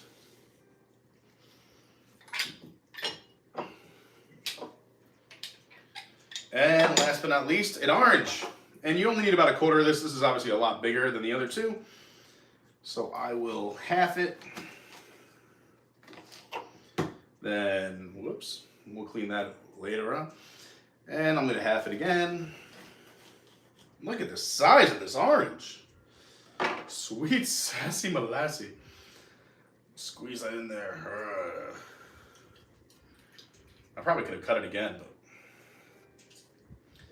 So we got all that beautiful citrus. It's gonna brighten it up. It makes it so light, refreshing. It feels like you're at the gym. Just gonna throw some chunks in there because not all this is going in the drink. We'll strain it. Ooh, already tastes so good. Clean our station. Got everything, our mise en place. All right, then what we're gonna do, take our gin. You wanna use as much gin as you think you're gonna need. Because of how much citrus I put in here, like to put a decent amount. And if I will, I can make this into 1 or 2 drinks. You'll decide how much you want to use. But I'm just gonna, I don't know, that was about 4 to 5 ounces if I had to guess. Again, I don't have my muddler. It's at another studio here in Orlando. So I'm improvising and using this. But you just want to muddle. So you can just grab any blunt object or any kind of whatever you feel comfortable mashing through with, but we're chopping up and we want to get all the juices out of the cucumbers. We're mixing up all the gin and just letting all that lemon, lime, orange, and cucumber just mix in with that gin. Let it play off each other. One marinates the other. Oh yeah, we're getting in there. Oh, we've hit the bottom. Perfect. Look at that, I got a cucumber coming up with some orange. It's perfect, it means it's all together. Shake it off, go back in there. I want you to flavor my gin. Perfect. Woo, that tastes so good already, but we're not done. We are going to give it a little shaky shake.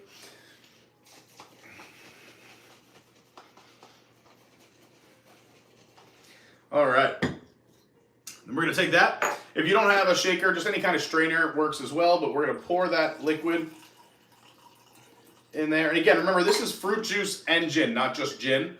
So what I like to say is you wanna fill up about half your cup. And there's still a lot more in there, but the fruit is blocking the top, but that's perfect. So I got about half, I'm gonna say out of this is probably half gin, half fruit juice. And then the other half, you wanna just top with ginger ale.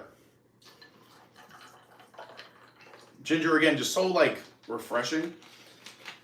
Yes, there's some sugar in this, but better than soda, I like to say.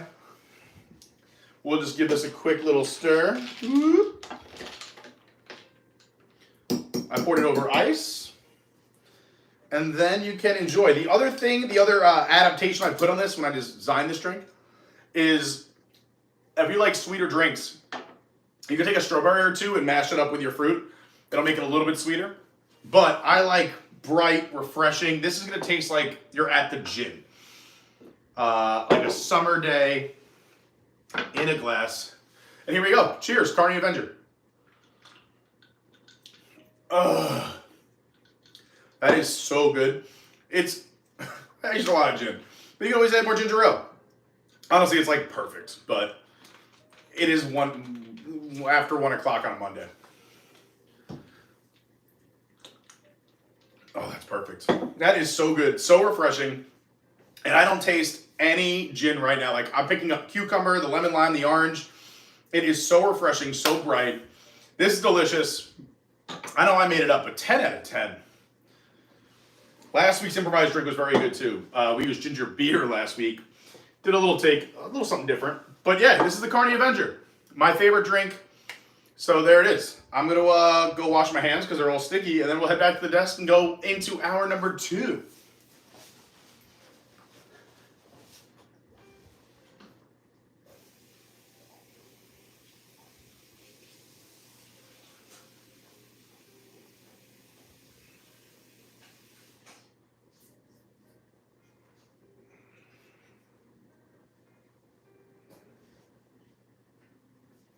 All right. Nice having a sink right there. Let's head on over to the desk.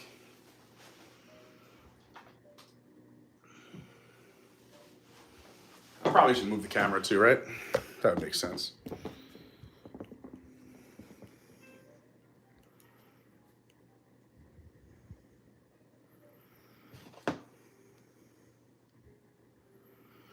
How's that look? Well, we'll find out in a second, right? Alrighty. That was delicious. I'm gonna have the best Monday ever. Oh, it's pretty good. We did a good job there. Okay. Anything I miss here in the chat?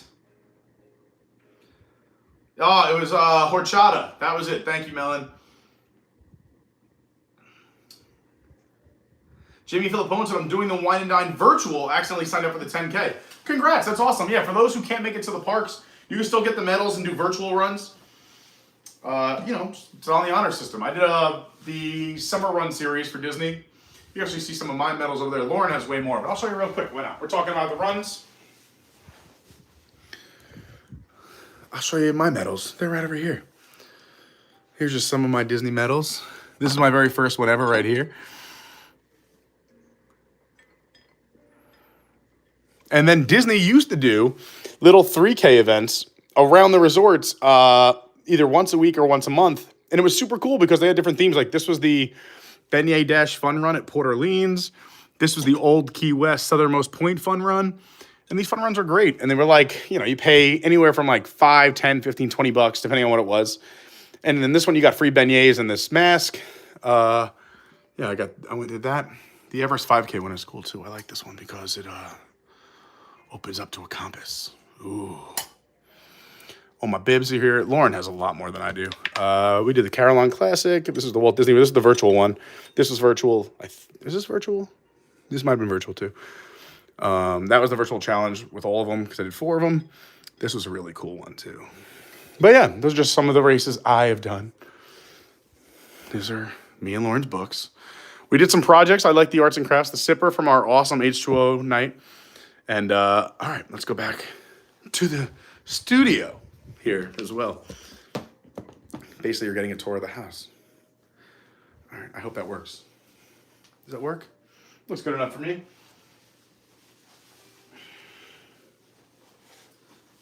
All right. But yeah, so Jamie, congrats on that. And I'm excited to see everyone. Dawn says, I love gin. There you go. A lot of people don't typically love gin, but I think you get a good one. Bulldog's great. Andrew says Bombay Sapphire is my favorite. Bombay Sapphire is an acceptable gin, I would say. Acceptable. It's what I order if I'm out, if they don't have any like fancy gins at an establishment. Andrew says kosher, perfect for Yom Kippur. Yes, happy Yom Kippur to everyone. Hendrix is my other go-to, which is usually available at most restaurants and bars. But Bombay Sapphire is good as well. I'm with you there, Dawn. Lynnette says, I was a gin drinker in my younger years, bourbon and beer now. Hey, I'm not going to blame you for that. Melon says, I have a fear of blue liqueur. Dawn says, me too. It's usually too sweet for me. Melon said, I like sweet, but when you have too many, it's just a different kind of sick hangover. I agree. Jamie said, the last blue liquor I had was Hypnotic at a house party and didn't end well. Yeah, oh my God. I was just telling Lauren about Hypnotic. She didn't know that was a real thing. I was like, yes. And Alizé. Remember Alizé? Andrew said, I like Noon hydration tablets for hydration. Yes, I'm a big fan of the Noon as well. Please, Noon, sponsor me. I will promote you in every single one of my videos. As someone who goes to the theme parks and is dehydrated walking around the parks all day long, and someone who partakes in alcoholic beverages, I am a perfect candidate. Izzo says, most of my whiskey tube is sponsored by Z-Biotics. I haven't tried it yet, but everyone swears it's good. Yeah, I'm excited to try it this week. Jamie Philippone says, was a long time ago. Now hubby and I really don't drink. We don't get along when we drink. That's fair. Lauren and I tend to be at each other a little more, so we kind of take turns. If someone's drinking, the other one's usually the responsible one. But we both have dramatically cut back on drinking. And I know that's crazy because I'm drinking at 1:30 on a Monday. But Lauren's at school teaching. Bill says, infomercial, terrific. The first one was Salud, S-A-L-U-D. I thought it was pretty good. Dawn says, I have Noon because of Pete. Yeah, Noon would still be my number one right now, if I'm just being honest, because I want to be honest with all of you. I won't recommend something unless I think it's legit, and I'm a big fan. Noon is a hydration tablet that you dissolve in water. It's N-U-U-N for those looking for it. Utes. I also have no idea what you guys are talking about. You're right, Don. I don't know what any of this means. Jamie said, almost just set my couch on fire because a spider was crawling on it. That's totally me. If I see a bug in my car, I'm an excellent driver. And I'm not saying I do exactly the speed limit. I say I drive like I'm from New York, and I'm efficient but safe. Knock on wood, the only car accidents I've been in the last 15 years have been somebody else's fault, not mine, where I've been completely stopped. Again, not like they hit me because I was driving like an idiot, which I don't. But anyway, close calls, if I have something crawl across, I will jump out of a plane, I will go on any ride, I will do anything. But man, something about small bugs in my car, it's a confined space, it freaks me out. I just have to pull over ASAP. I try to get it out the window. I'm not trying to kill bugs, but if it doesn't want to go outside, I hope they had a good life.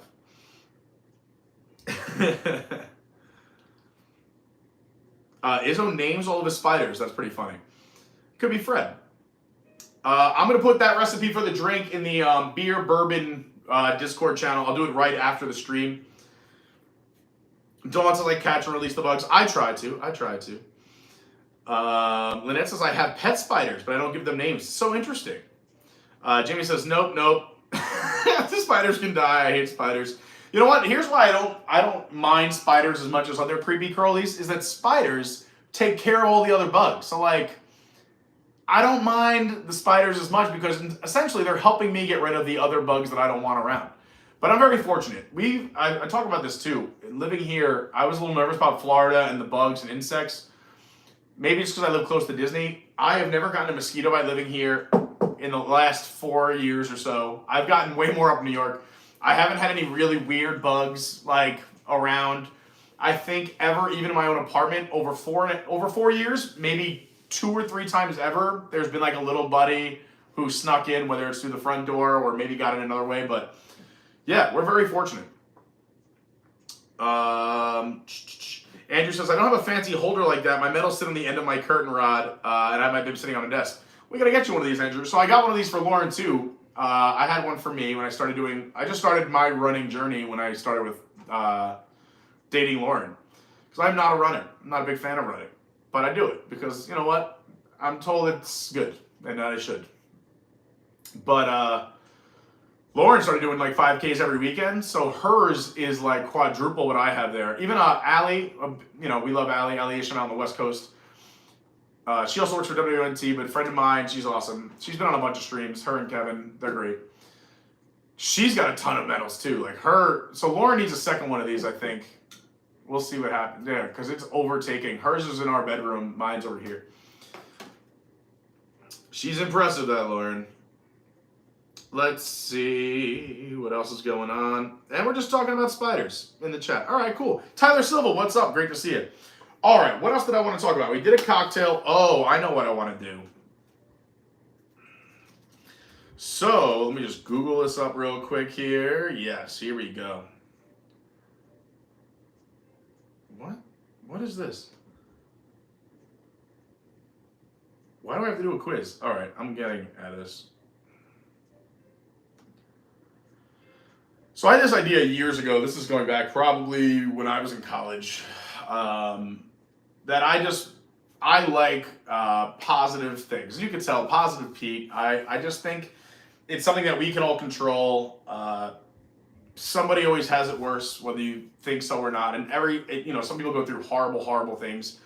But even me, I was going through a little bit of a struggle last week.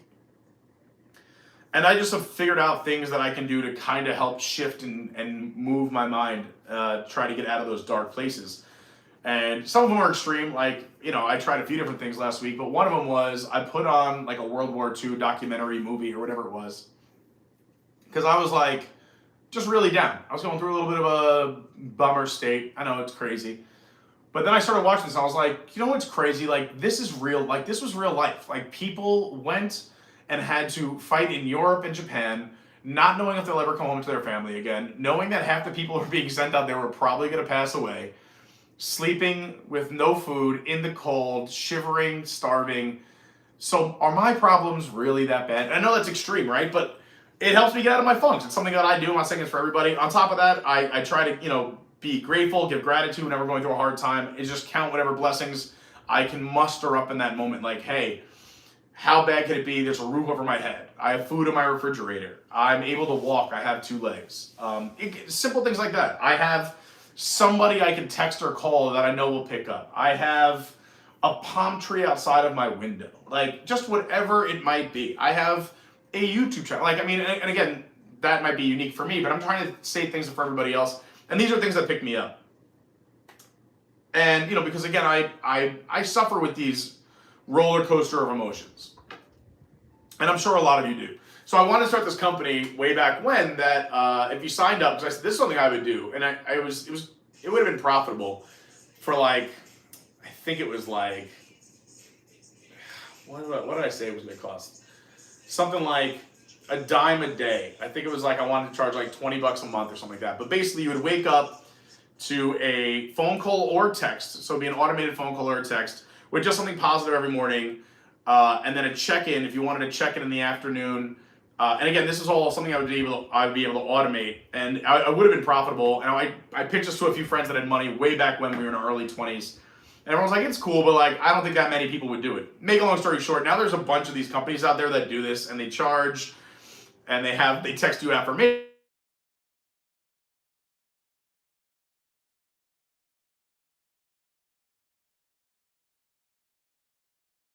YouTube first. Anyway, not that I sign up for any of these right now. I probably should, but I'm trying to save money out here. But I just think it's funny because now I Google these things and they're like, oh, sign up for this, that, and the other thing. And none of these existed back when I was in my early 20s, and I'm sure all these are doing well. I know this one guy became a millionaire based on it. But anyway, I just wanted to give, I like to go to random websites and just look up some cool affirmations. And I thought we'd just do it here because it's positive, it's fun. These are a few good ones here. These are kind of weird. These are just positive statements you can say to yourself, I am allowed to feel good. I am good and getting better. I am held and supported by those who love me. These are all great and they're fun. Those are great. But there's some that are really good when I get a good one. I put them on my Instagram and stuff like that because you know what? We need to be built up. I also learned running the trivia nights. I find all these fun trivia questions in different categories. I mix it up. But I didn't know this. According to science, 80% of our thoughts are naturally negative, which is insane. And it actually makes sense. But so we need a little bit of positivity. So I do some of these things, or just positive quotes from famous people, or just people who are awesome, whether they're famous or not. and I look up these things. I thought it'd be something we could do every Monday and just say something, talk about it real quick, and maybe it helps, even if it gets one person through a hard time out there. It has been worth it. So it's something that I wanted to do. So let's just click one of these sites and see if we can find something fun. Whoa. These are nothing against, obviously, nothing against religion. I've been very religious throughout my life.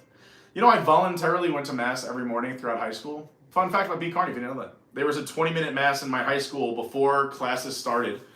And it was an optional 20-minute Mass. And I went every day in high school. It was a great way to start my day. I also was a religious studies minor in college. I was one of the first ones ever. And I loved it because not only did I study, Christianity and stuff like that, but I got to go to temple and study Judaism. I got to go to mosque and study Islam. And it's really cool. You get to learn all these other cultures. We're not that different. We're not that different. Here we go. I love this one. This is a website I kind of use all the time. It is, I just searched positive quotes, but this is from parade.com. And it's 100 positive quotes to help you always stay positive about life. And there's a ton of good ones. I use these on Instagram all the time, but let's just find a good one. I like this too. This one's a good one from Jim Thompson. Say something positive and you'll see something positive. I love stuff like that. Let's see. Earl Nightingale says, all you need is the plan, the roadmap, and the courage to press on to your destination. Ooh, here's one from Michael Jordan. I've missed more than 9,000 shots in my career, and I've lost almost 300 games. 26 times I've been trusted to the game-winning shot, and I missed. I have failed over and over again in my life, and that is why I succeed. Wow, what a great quote. I'm going to go with that one from MJ. Michael Jordan. Obviously, we consider Michael Jordan one of the best that ever played. We won't get into that discussion with LeBron and everything else and Kobe, but Michael Jordan, one of the best of all time, if not the best. And that's so interesting. Missed over 9,000 shots, lost over 300 games, has missed the game-winning shot 26 times.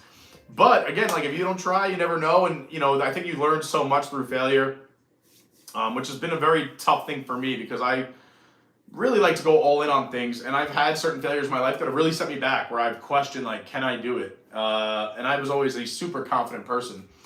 But yeah, you really grow through mistakes and failure. And as long as you can take a step back and say, all right, what can I learn from this? Not that I do life coaching, but there's certain people that I have had the honor of pumping up and encouraging and life coaching and building them up through hard times. There's another And I just wrote them a text the other day. They were going through a bit of a downswing, and I said, hey, listen, no one in this life is perfect. Everyone goes through hard times. Everyone goes through ups and downs. But it's when you're in the downs, you have to keep saying to yourself, what can I learn from this? Because it's the only thing you can do. It will get better. As long as you know it'll get better, you have the drive and you can see it and believe it'll get better. Even me right now, I'm going through all this stuff with the car accident. And I'm spending over 20 hours a week in different appointments, waiting rooms, whether it's the chiropractor, whether it's the person, I have a tear in my neck and back and 3 herniations in my lower back, 3 herniations in my neck, all from the car accident. And so I have to go see a chiropractor, then I have to go see the ortho, and then I have to go to the brain place. I got a concussion and do all this stuff for my brain and whatnot because my memory and balance and everything else has been thrown off and haven't fully recovered. I'm seeing not one but 2 different therapists to talk about. One's for the car accident because it's through the lawyer, and the other one is just life stuff. And this has been a crazy year. Besides the car accident, I've just had car troubles. My father passed away. With that came more bills and financial stuff. And then there was we were supposed to do this 2-week road trip in June, which was a great time at Lauren, but it turned into 3 weeks because I wanted to spend more time with my family. With my dad passing, and that was 3 weeks of taking no pay. So that, set me back too. So it's just been a crazy year. And again, I was talking to my therapist about this week, and kind of a deep dive, and I'm sorry if this is boring for anyone, but hey, this is me. I'm just an open book. But I really have, and I've been focusing, and I've been talking even with her about, I know, you become the strongest when you go through adversity, and I've had tough times throughout my life, and I look back, and I'm like, man, I got through that. I can do anything. I got through that. I can do anything. So not that this is like nothing I can't handle. I'm so fortunate to be here. I get to go to the theme parks. I have this beautiful outlet and community with all of you, and so many of you are so amazing. If not all of you, but not that I know all of you, but the people I know and this community has really been, just absolutely remarkable. And I'm so lucky, so blessed, so fortunate. But it has been like, it's been a year, 2023.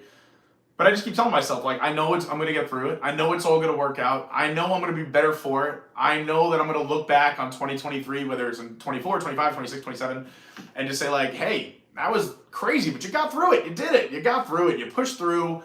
You kept your head up. You stayed positive when you could. You had a couple moments where you broke down. You had a couple moments you probably weren't too proud of, but you got through it. And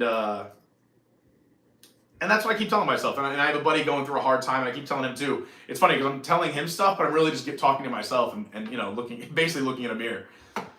But anyway, I don't know where I was going with all this, but I love stuff like this. I love these positive quotes and positive affirmations. So something I want to talk about every week. And like I said, even if it's just one person's going through a hard time, hopefully we can just 1% better. It's still a step in the right direction. So yeah, that's why I wanted to do that. And also there you go. You get to learn a little bit more about me, and I try to be as open as a book as I can here. And there's a lot of great podcasts out there too. I just saw your chat, your comment there, Bill. I listen to a lot of, Lauren too. She's been awesome. I've gotten Lauren into some podcasts, and now she like out podcast me. And I'm in the middle of 2 different books that are really good as well. Who do we listen to? We're listening to like Lewis Howes, Mel Robbins. There's a lot of great ones out there. But yeah. There you go. A little bit about me. Hopefully we didn't lose everybody. If you're enjoying any part of this, please hit the like button. It really does help. Maybe we can get to 100 likes this week. Again, this show is just kind of a hangout. It's just a weekly, let's see what's going on. We'll talk Disney news. We'll do different things. We'll do different segments, whether it's a cocktail, ranking things. I can't believe it's going to be almost 2 hours, and I said it was going to be 90 minutes to 2 hours. We haven't even gotten to half of this list, and we did one Disney news story. 1.5. Yeah, Izzo, I just let your comment in the chat, and we're talking about spiders in the chat. Let's see. Andrew says, there's a group in New Hampshire that does this idea, Chaos and Kindness. They are a band, and they'll send messages for free. They're an amazing group. That's awesome. Bill's talking about the podcast.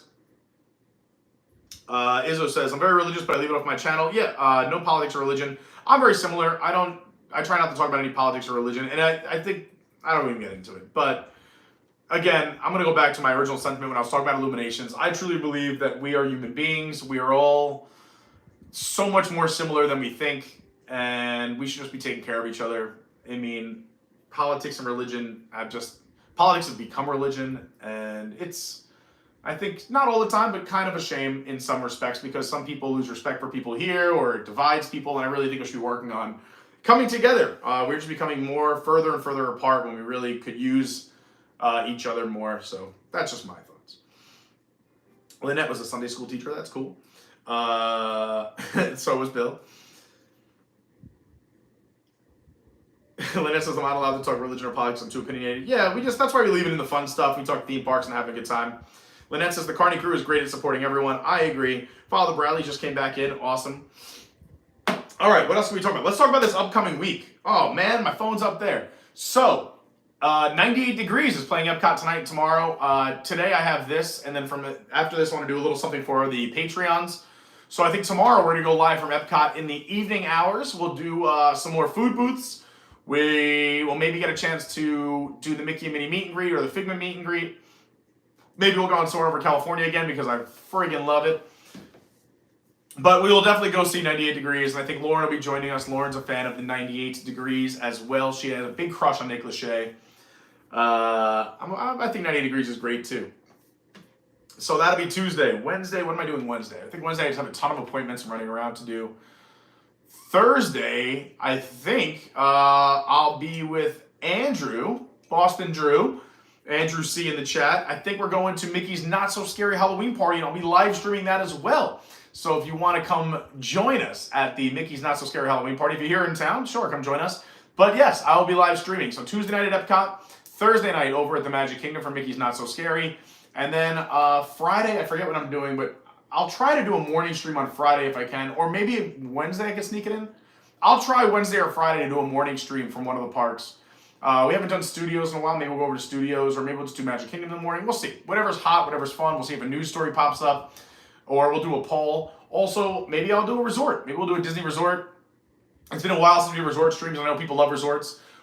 We need to do more Universal streams. Brandy will be in town for a little bit coming up soon. Again, she'll be here next week. Guest appearance by Phenomenal Brandy next Monday at noon. Make sure you're tuned in. Make sure you got that bell on. You hit all notifications. You don't miss anything.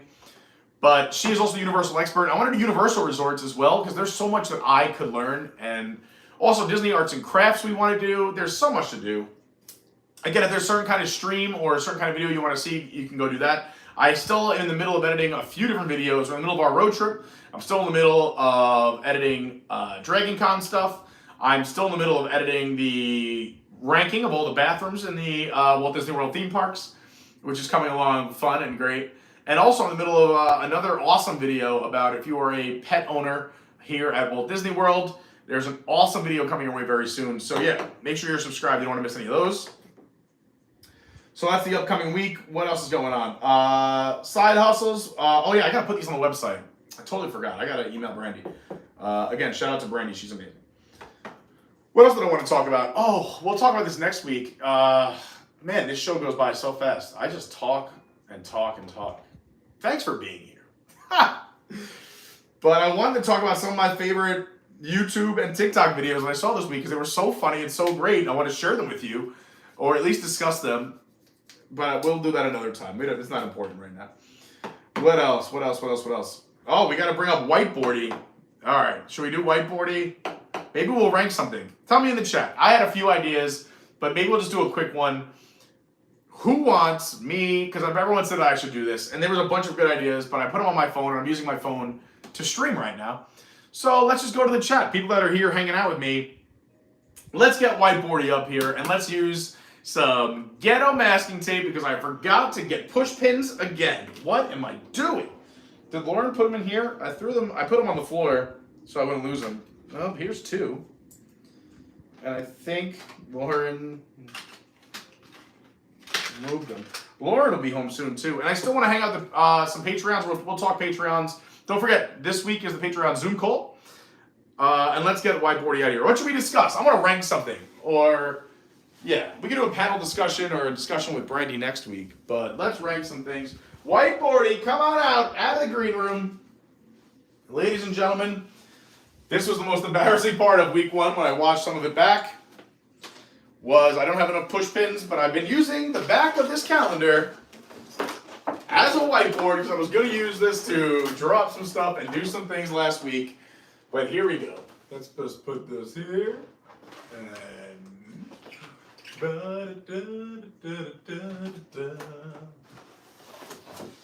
I even wrote in this too, like, the big board. Oh, did I just pull that out? I guess I'll put it in a new hole. Hey, be careful. Oh, I'm so strong.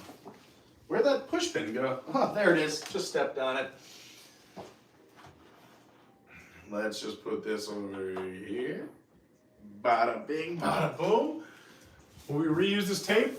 This looked so bad on camera last week, and I was so embarrassed that it was up the entire show. We didn't even use it.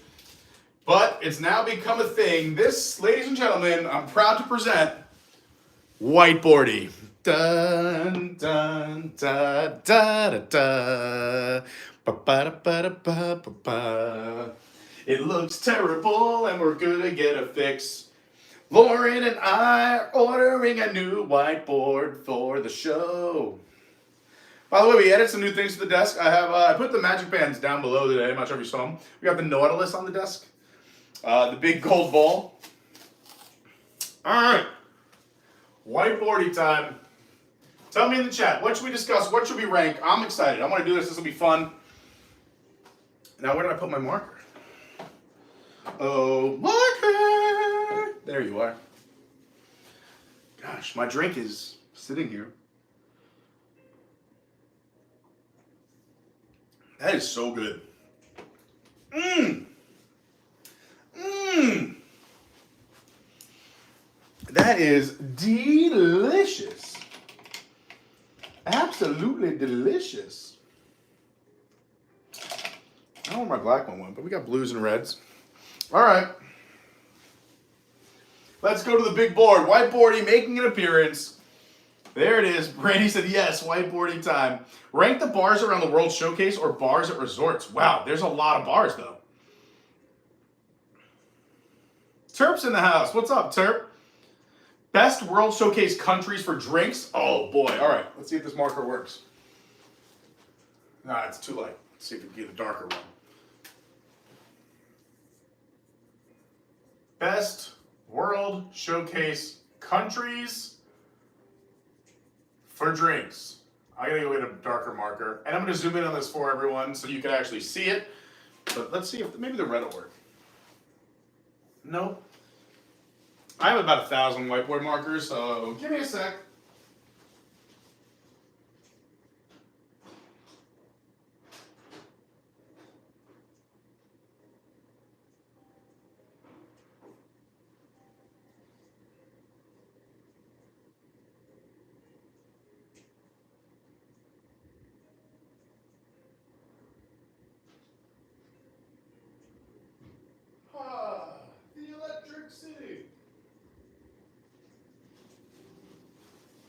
The Electric City.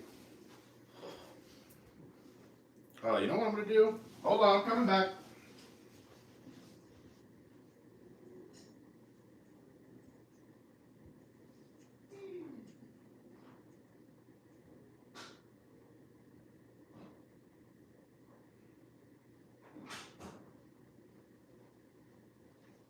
I'm getting hungry. I'm craving chips and salsa. All right, let's see if this works. No, this is terrible too. What is going on? Where was the one from last week? That was great. Oh, here we go. This'll work. Boom. All right, we're using this one. The rest of you, get out of here. Scram. All right. Do I have a list? So best World Showcase countries for drinks. All right. So first things first. Let me just zoom in here so you guys can see what's going on Whiteboardy. I know it looks so bad. Whoa, that's a heavy zoom. A heavy, heavy zoom.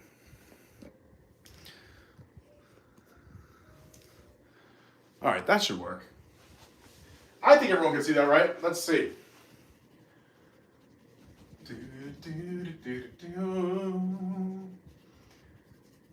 I gotta find that black marker from last week. It was nice and bright and bold.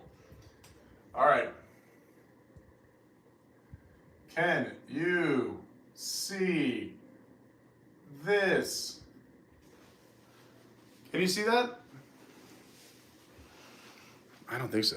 We're gonna have to zoom it in a little bit more. Yeah, there we go. Whiteboardy making an appearance. All right, so I'm just gonna over here.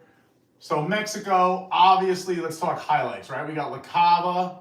We got, well, you can get a margarita outside the cantina. You normally have a festival booth. And then you have, whatchamacallit? What's the bar? Choza de Tequila outside. So a lot of great options in Mexico for drinkers. Then working our way around, we got Norway. Just that one bar. Which is, and you also can get the coffee inside. We'll just put Viking coffee. So you have that one little stand outside of Viking coffee. Then we're gonna go over to China. Obviously, Tipsy Ducks Bar. And then normally a festival booth. I think that's it. Again, you guys in the chat can help me out as well. Making our way around. Equatorial Africa just is the one stand. I don't know if we're gonna rank that, but then Germany, you have usually a festival booth. You have the beer stand on wheels. You have the beer stand in front of the merch area. You have the beer stand outside of Beer Garden. And you have Beer Garden. Now, granted, I know that Mexico also has La Hacienda de San Angel and the San Angel Inn. I know that Norway has Akershus. I know that China has Nine Dragons. I know Germany's got the beer garden. I'm writing beer garden because it really is a place kind of known for drinking, right? Let's be honest. Making our way around Germany, we have Italy. So we have the festival booth. You have the wine bar. You have the mule bar. You have Tutto Gusto and the other one, just slash, I'm going to say the wine cave. Via Napoli too, but I mean, again, I'm trying not to list restaurants. I'm trying to just like go like, if you're grabbing a drink and going, not eating so much. And also keep in mind, Germany is part of the wine walk. Italy's part of the wine walk. And France, we get to France. So Italy, then America. You have the bar outside of Regal Eagle. You have the beer bar on the corner. It's like usually right next to the festival booth, which is right over there. And that's pretty much it. Then you have Japan. So Japan has the new bar we went to this week in the waiting area for Shikisai. I'm just gonna write Shikisai / Teppanyaki waiting bar. Then you have the actual the garden house, which is that little sake area where you used to be able to get flights, but not anymore. I'll just put the sake. Then, even though it's a little quick service up on the hill, you can get sake and the violet drink up there. So I'll just put quick service, but also you can get drinks there. They also have a festival booth. And they used to have a place to get sake inside Mitsukoshi, but now it's just bottles to go and you can't open them in there. So that's pretty much it for Japan. Making our way around, we have Morocco. You have the Sangria bar in the back underneath the shade. You normally have a festival booth. And you have the little beer on the corner. I call it the beer bar. But it's right on the corner, right across from the stage where you, right now they have the belly dancing or the band. And then you actually have the full bar inside where you can grab drinks to go and it's a full bar. Then we go over to France. France! You usually have a festival booth. You have, I'm going to put the ice cream place because you can get alcohol poured over your ice cream, which is kind of cool. Ice cream. Then you have the quick service in the back with croissants, but they also have drinks back there. Quick service bakery drinks, we'll call it. And again, then they have the sit-down restaurants. Oh, and then also, I don't know if we want to talk. I mean, I think you can get drinks back by Remy, but it's not like, I wouldn't put that in like the drinkers stuff. After France, you have the UK, now Rose and Crown. Wow. Even though it's just one stop, pretty iconic. And that's pretty much it. Well, you have a festival booth. Even if it's like Ireland or whatever it is, there's usually a booth over there too.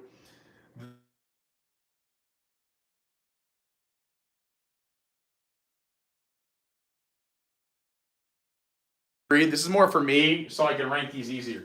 Canada, you have inside the merch, you have the beer and some wines. So the merch, beer and wine.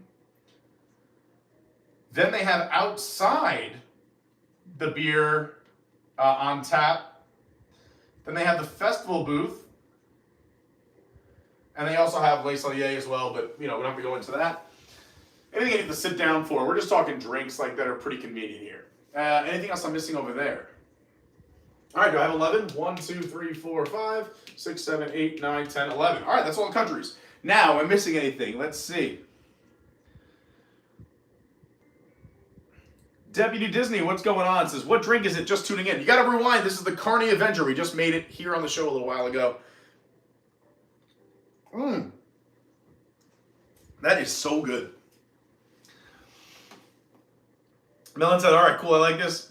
Do we do the worst first or the best first? Yeah, I'm just going to try and rank them. Melon says the worst first. All right, so we'll start from 11 and we'll work our way to 1. Brady says the worst is Canada. Interesting. Melon was thinking the same way. I don't know. I'm most likely going to put Norway in the 11th spot. I'm pretty sure. Even though they have the Viking drink, it's just, and then their beers are okay. That drink over there, the Aquavit, used to be around. They don't have it anymore. Brandy says, yeah, Norway to the bottom. Pete's fave is the pear schnapps in Germany. Holy moly. Melon says you can only get the Viking shot if you go into Acker shoes. Last I checked, I think you can get it at the bakery too. I think. America used to be pretty low, but now with the new bar, yeah, it's up there. Melon says, yeah, rest in peace, Mitsukoshi Sake Bar. And France's frozen drink stand. I forgot about that. Yeah, France has that where everyone goes for the frozen drink with the Grey Goose. Everyone likes the Grey Goose frozen cocktail. All right, so number 11. I think it's pretty safe. We're going to say Norway. Can I, maybe this other marker will work too? How's this? Norway, number 11. 10. See, I kind of like that Canada has a few different options, and also like that little area inside, and that you can grab a beer outside or inside and on the go. And they have taps outside too. And they have wine inside and outside. I don't know. But what would I put below it? That's got a lot of options. That's got a lot of options. You know what? This is going to be tragic. Tragic. But I actually think that I'm going to put... Oh, no. This is so close. So here's the two I'm between. Canada or China for the 10th spot. Now, China's got the Tipsy Ducks in Love. And it has, most of the time, a festival booth with like one or two, favorites that people like out of the booth. Especially if you like the sweeter stuff. They have sweet drinks there. But that's really it. And if there's no festival booth, it's just the Tipsy Ducks bar. And granted, it's iconic. And they have other drinks there too. I just say Tipsy Ducks. It's my favorite. But Canada, I like that they have the one inside of the air conditioning and the merch. And it's usually empty. There's never anyone in there. There's never a line. So if you want a cold beer or a wine...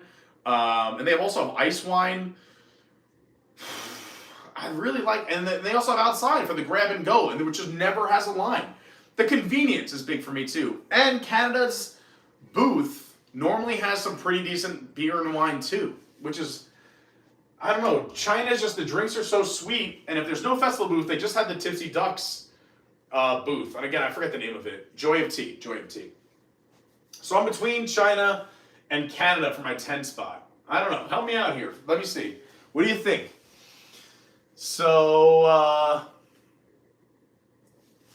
Canada, Norway, Morocco. See, Morocco, I don't think is going to be that far. Is going to be. It's hard to put Morocco towards the bottom because they have a full bar. So there's only 2 spots around the entire World Showcase where you can get anything you want to drink, and it's the UK and Morocco, where you can go in and say, "I'll have a margarita," even though it doesn't make sense in those countries, or "I'll have a gin and tonic," or "I'll have a vodka soda." You can go in, so if you have someone in your group that's like a picky drinker, then they accommodate them. I don't know. Really? I don't know. Morocco's higher up for me. I'm between Canada and China in the 10th spot. I'm reading your comments here.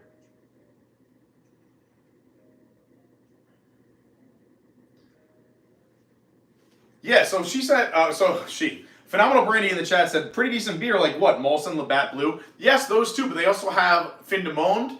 They have, what's the other one they have over there? Oh my gosh, and I really like it. It's a high ABV beer too. It's like 10%. All right. I don't know. I'm going to put, these are very close for me in my 9 and 10 spot. And again, this is just my rankings. But I am going to put, only because I normally stop at China for a Tipsy Ducks more than I stop for a beer in Canada. But I think it's way more convenient and shorter lines in Canada. But since I have spent over the years more money in China, I'll put China in my 9 spot, and I will put Canada in my 10 spot. And again, no offense to the Canadians out there. These rankings have no effect on the people of these countries. I'm just saying where I would put them. Where is... I'm going to wear a hat. I don't like my hair. Let's just wear a hat. All right, so here we go. Now this is the hard part. 8, 7, 6, 5, 4, 3, 2, 1. All right. So we did Canada, we did China, and we did Norway. Now it's going to start to get tough. I'm putting France next. Even though it's part of the wine walk. Oh, they also have the champagne bar and wine inside, but it's still staying where it is. I don't know. Nothing really excites me that much in France. Again, this is just me. I know some people like that Grey Goose cocktail. It's a must-do, but if I had to pick certain countries to go drink in, I would pick other countries on top of it. So sadly, France is going in the 8-hole for me. Then I think I would put... Ooh, boy. This is tough. Let me think. What's going to be my 1, 2, 3? 1, 2, 3 there? 4, 5? Wait, that one? Boom, boom. I don't know. This is going to get really hard. So, I think Morocco makes sense here, but I really like, besides the full, they have a full bar, which deserves so much credit, and that sangria bar in the back in the shade is really cool too. So I kind of like, I don't know, I feel like Morocco's got to be further down. But Japan too, right? Like, but you got to like sake. America, that's a great bar, but it's convenient because you're doing it for eats of the beat, right? Germany is so iconic. It's the beer. Italy's got the wine cave and the mule bar, and then the wine and beer as you're walking by next to the gelato place. This is going to get really hard. This is hard. This is like picking children. Oh boy. All right, so let me just put them, if I'm going to put them in tiers, right?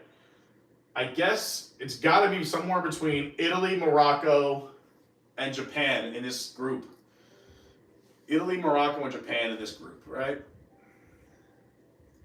Where do I want to put these? I don't know. I guess because I don't do it that often, I'll put Morocco in the 7th spot. But I still think it's really cool that they have that sangria bar in the back and a full bar. This is tough. It's getting an asterisk because it's underrated, Morocco. It's underrated. Then if it's between Italy and Japan for me, I'm just gonna put Italy in the 6th spot. They do have the wine bar inside. Oh, the wine bar inside too.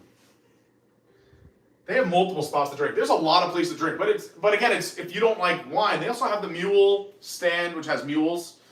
This is really hard, but I really like Japan too. You know what? Oh boy. All right, we'll leave Italy where it is. We'll put Japan here. I don't know. This is super hard. I think here is where it gets a little bit easier for me because I kind of know what I like here. I'm going to put America in the 4th spot. I do drink there a lot, but I think it's because it's by the American Gardens Theater. And now we have Mexico, Germany, and the UK. All right, I think we got to put Germany in the 3 spot. Because if you're not a beer drinker, you know, they do have the little wine place inside too, which I left off here too, but the wine place. It's awesome and everyone stops there. But now we're between Mexico and the UK. This is going to be controversial, but I'm putting the UK in the 2 spot and Mexico in my 1 spot, and here's why. Everyone loves the Rose and Crown, and it's a must-do. I've spent more money there than probably most of these countries combined. But after Rose and Crown, where are you really getting drinks in the UK, right? And the Rose and Crown can be very crowded. You might have to wait a while for a drink. And Mexico just has so many options. La Cava is iconic. It's a bar that everyone wants to say they went to. It has drinks that if I said the names of them, people would know right off the top of their head. Also, the Cantina, a great place to grab chips and salsa and a margarita. Their festival booth always puts out quality drinks. At least one of their drinks on the festival booth, most of the time, is very good. And then Choza. I really like the Choza drinks and empanadas outside. It's a great little, another bar outside. So yeah, I'm pretty confident with this. Let me know what you think in here in the comments, and maybe we'll make changes. But working our way from 11 down to 1. the ranking of the best countries to drink in around the world showcase. Well, we'll go down the list. Number 1, I have Mexico. Number 2, the UK. 3, Germany. 4, America. Those are close. 5, Japan. 6, Italy. 7, Morocco. 8, France. 9, China. 10, Canada. 11, Norway. What do you think? Did I mess any of those up? Or let me know. Argue the other way around.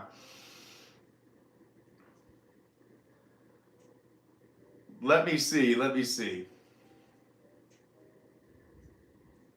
Mark Mueller says, as a non-drinker, I feel like I can't contribute to the list. But you know what we're talking about. Brandy said, I would put France over Italy on the boozy ice cream alone. I don't know. But again, like, if you're not into ice cream, and also that line is pretty long. Italy would be 7 or 8 for me, Andrew says. Yeah, I could move Italy around. I'm pretty confident with my 8 through 11. Morocco, Italy, and Japan are all very close for me as well. Those could be kind of shuffled. Yeah, Andrew said it. Peat and ice cream doesn't mix. I like ice cream, but it just doesn't mix with my body. But Melon makes a fair point that when you're doing that ice cream, if you're drinking around the world, ice cream mixing it in with everything else you're having is not great on the stomach. Andrew says we all know what number 1 is. See, I surprised you. The UK, everyone thought Rosa Crown would be in the 1 spot. I think everyone thought I was going there, but I put it in my 2 spot.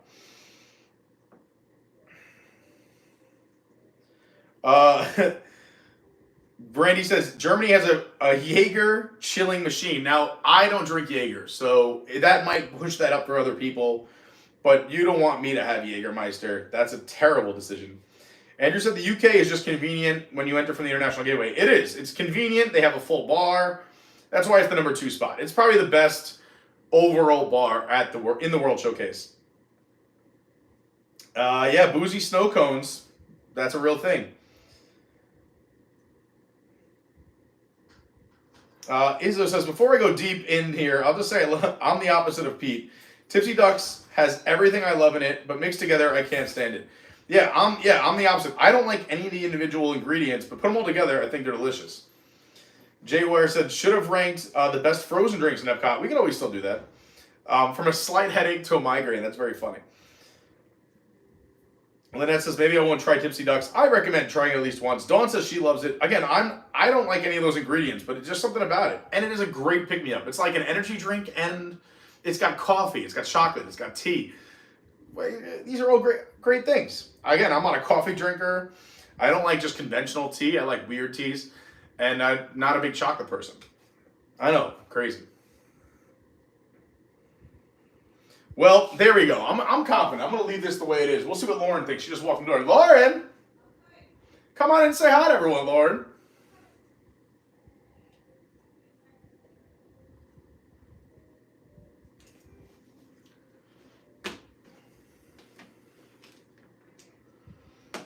Lauren just walked in the door. She just finished educating the future of Florida. There we go. Once again, my rankings. We'll show Lauren. We're going to be doing more of this again next week. Brandy will be in the house, and we will be in the middle of our Adventures by Kearney meetup. How exciting is that? Again, if you want more information about it, or if you want to see pictures from our last meetup, go to adventuresbykearney.fun and go check it out. Or just go look at it. It's a fun little website. You get merch on there. You can see the pictures. You can get some information about me. I'm pretty sure all my socials are on there, but I mean, I'll tell them to you now. We're waiting for Lauren. My Instagram is @officialkearney. My Twitter, or X, is your WDW guy, WDW. My TikTok's Adventures by Carney. And the Patreon, you can search Adventures by Carney or go to patreon.com/Adventures by Carney. Here's Lauren. Nice shirt. Look at this beautiful shirt. Thank you. How was your day? Well, 3 kids cried today, so that was fun. Nice. You have any more of this? Because I need You it. can have some. Go ahead. Okay, thank you. It's good. You put a lot of ginger ale, though. I had a little more because I didn't want it to be too boozy on a Monday afternoon. Very good. I was trying to be responsible. Yeah, I like the other flavors, but I would do less of that and maybe more club soda or something. Yeah. But I just added ginger ale. But it's good. Also, my stomach's been weird all morning. Oh, okay. We were ranking. So, overall countries. So these are our notes. Okay. Of what's in each country. But the best countries to drink in overall. ranking from 11 to 1. Oh. What would you change? So the country overall for drinking. And these are like the places you can drink at in each country. So would you change anything? I think Mexico's the best country to drink in. It has 4 bars. The drinks are iconic. Everyone wants to go to La Cava. UK's got Rose and Crown, but then again, after Rose and Crown, there's something else. I don't know. 1 and 2 could be swapped, but again, in the UK, let's just say Rose and Crown. 1, it's really the only place besides the festival booth to get booze, but it's also very crowded. You have to wait a little bit. Yeah, I guess. Mexico, country. You can go to La Cava, you can go to Choza, you can go to the Cantina, you can go to the festival booth. Because I'm thinking just Rose and Crown, like they have a full bar of everything. And I feel that's like why Morocco I wanted to move down, because Morocco has a full bar and the sangria bar. Yeah. I don't know about China. I would even switch it with Canada. I was between those two as well, but everyone said Canada was towards the bottom. Because China's got the Tipsy Ducks, the Joy of Tea place, which also has other drinks that people like the, I don't know, the something punch.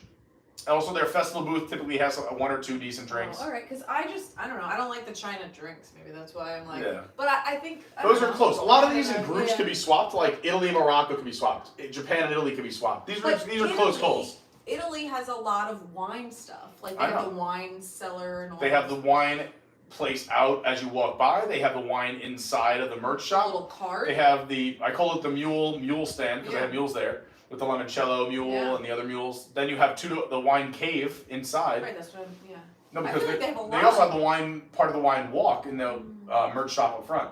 But again, let's say you don't like wine. What are you drinking? Like, yeah, you can get a Peroni, but like... Yeah. I'm also thinking, this is my personal list, this is going to change for everybody and their preferences, but how often do I actually stop in Italy for a drink? I think this is... I normally would go to one of the other ones down here. I would normally stop at Japan, America, Germany, UK, before I would stop in Italy. I think it's a pretty accurate list. Pretty good list, good list. Everyone says hi, Lauren. Hi, everyone. I know, it's hard to see, that's why I zoomed in, but... Oh, it is hot out today. I thought it was getting cooler, and it's not. It was nice, the mornings have been nice. I don't know, even at 4 a.m. today, I was like sweating.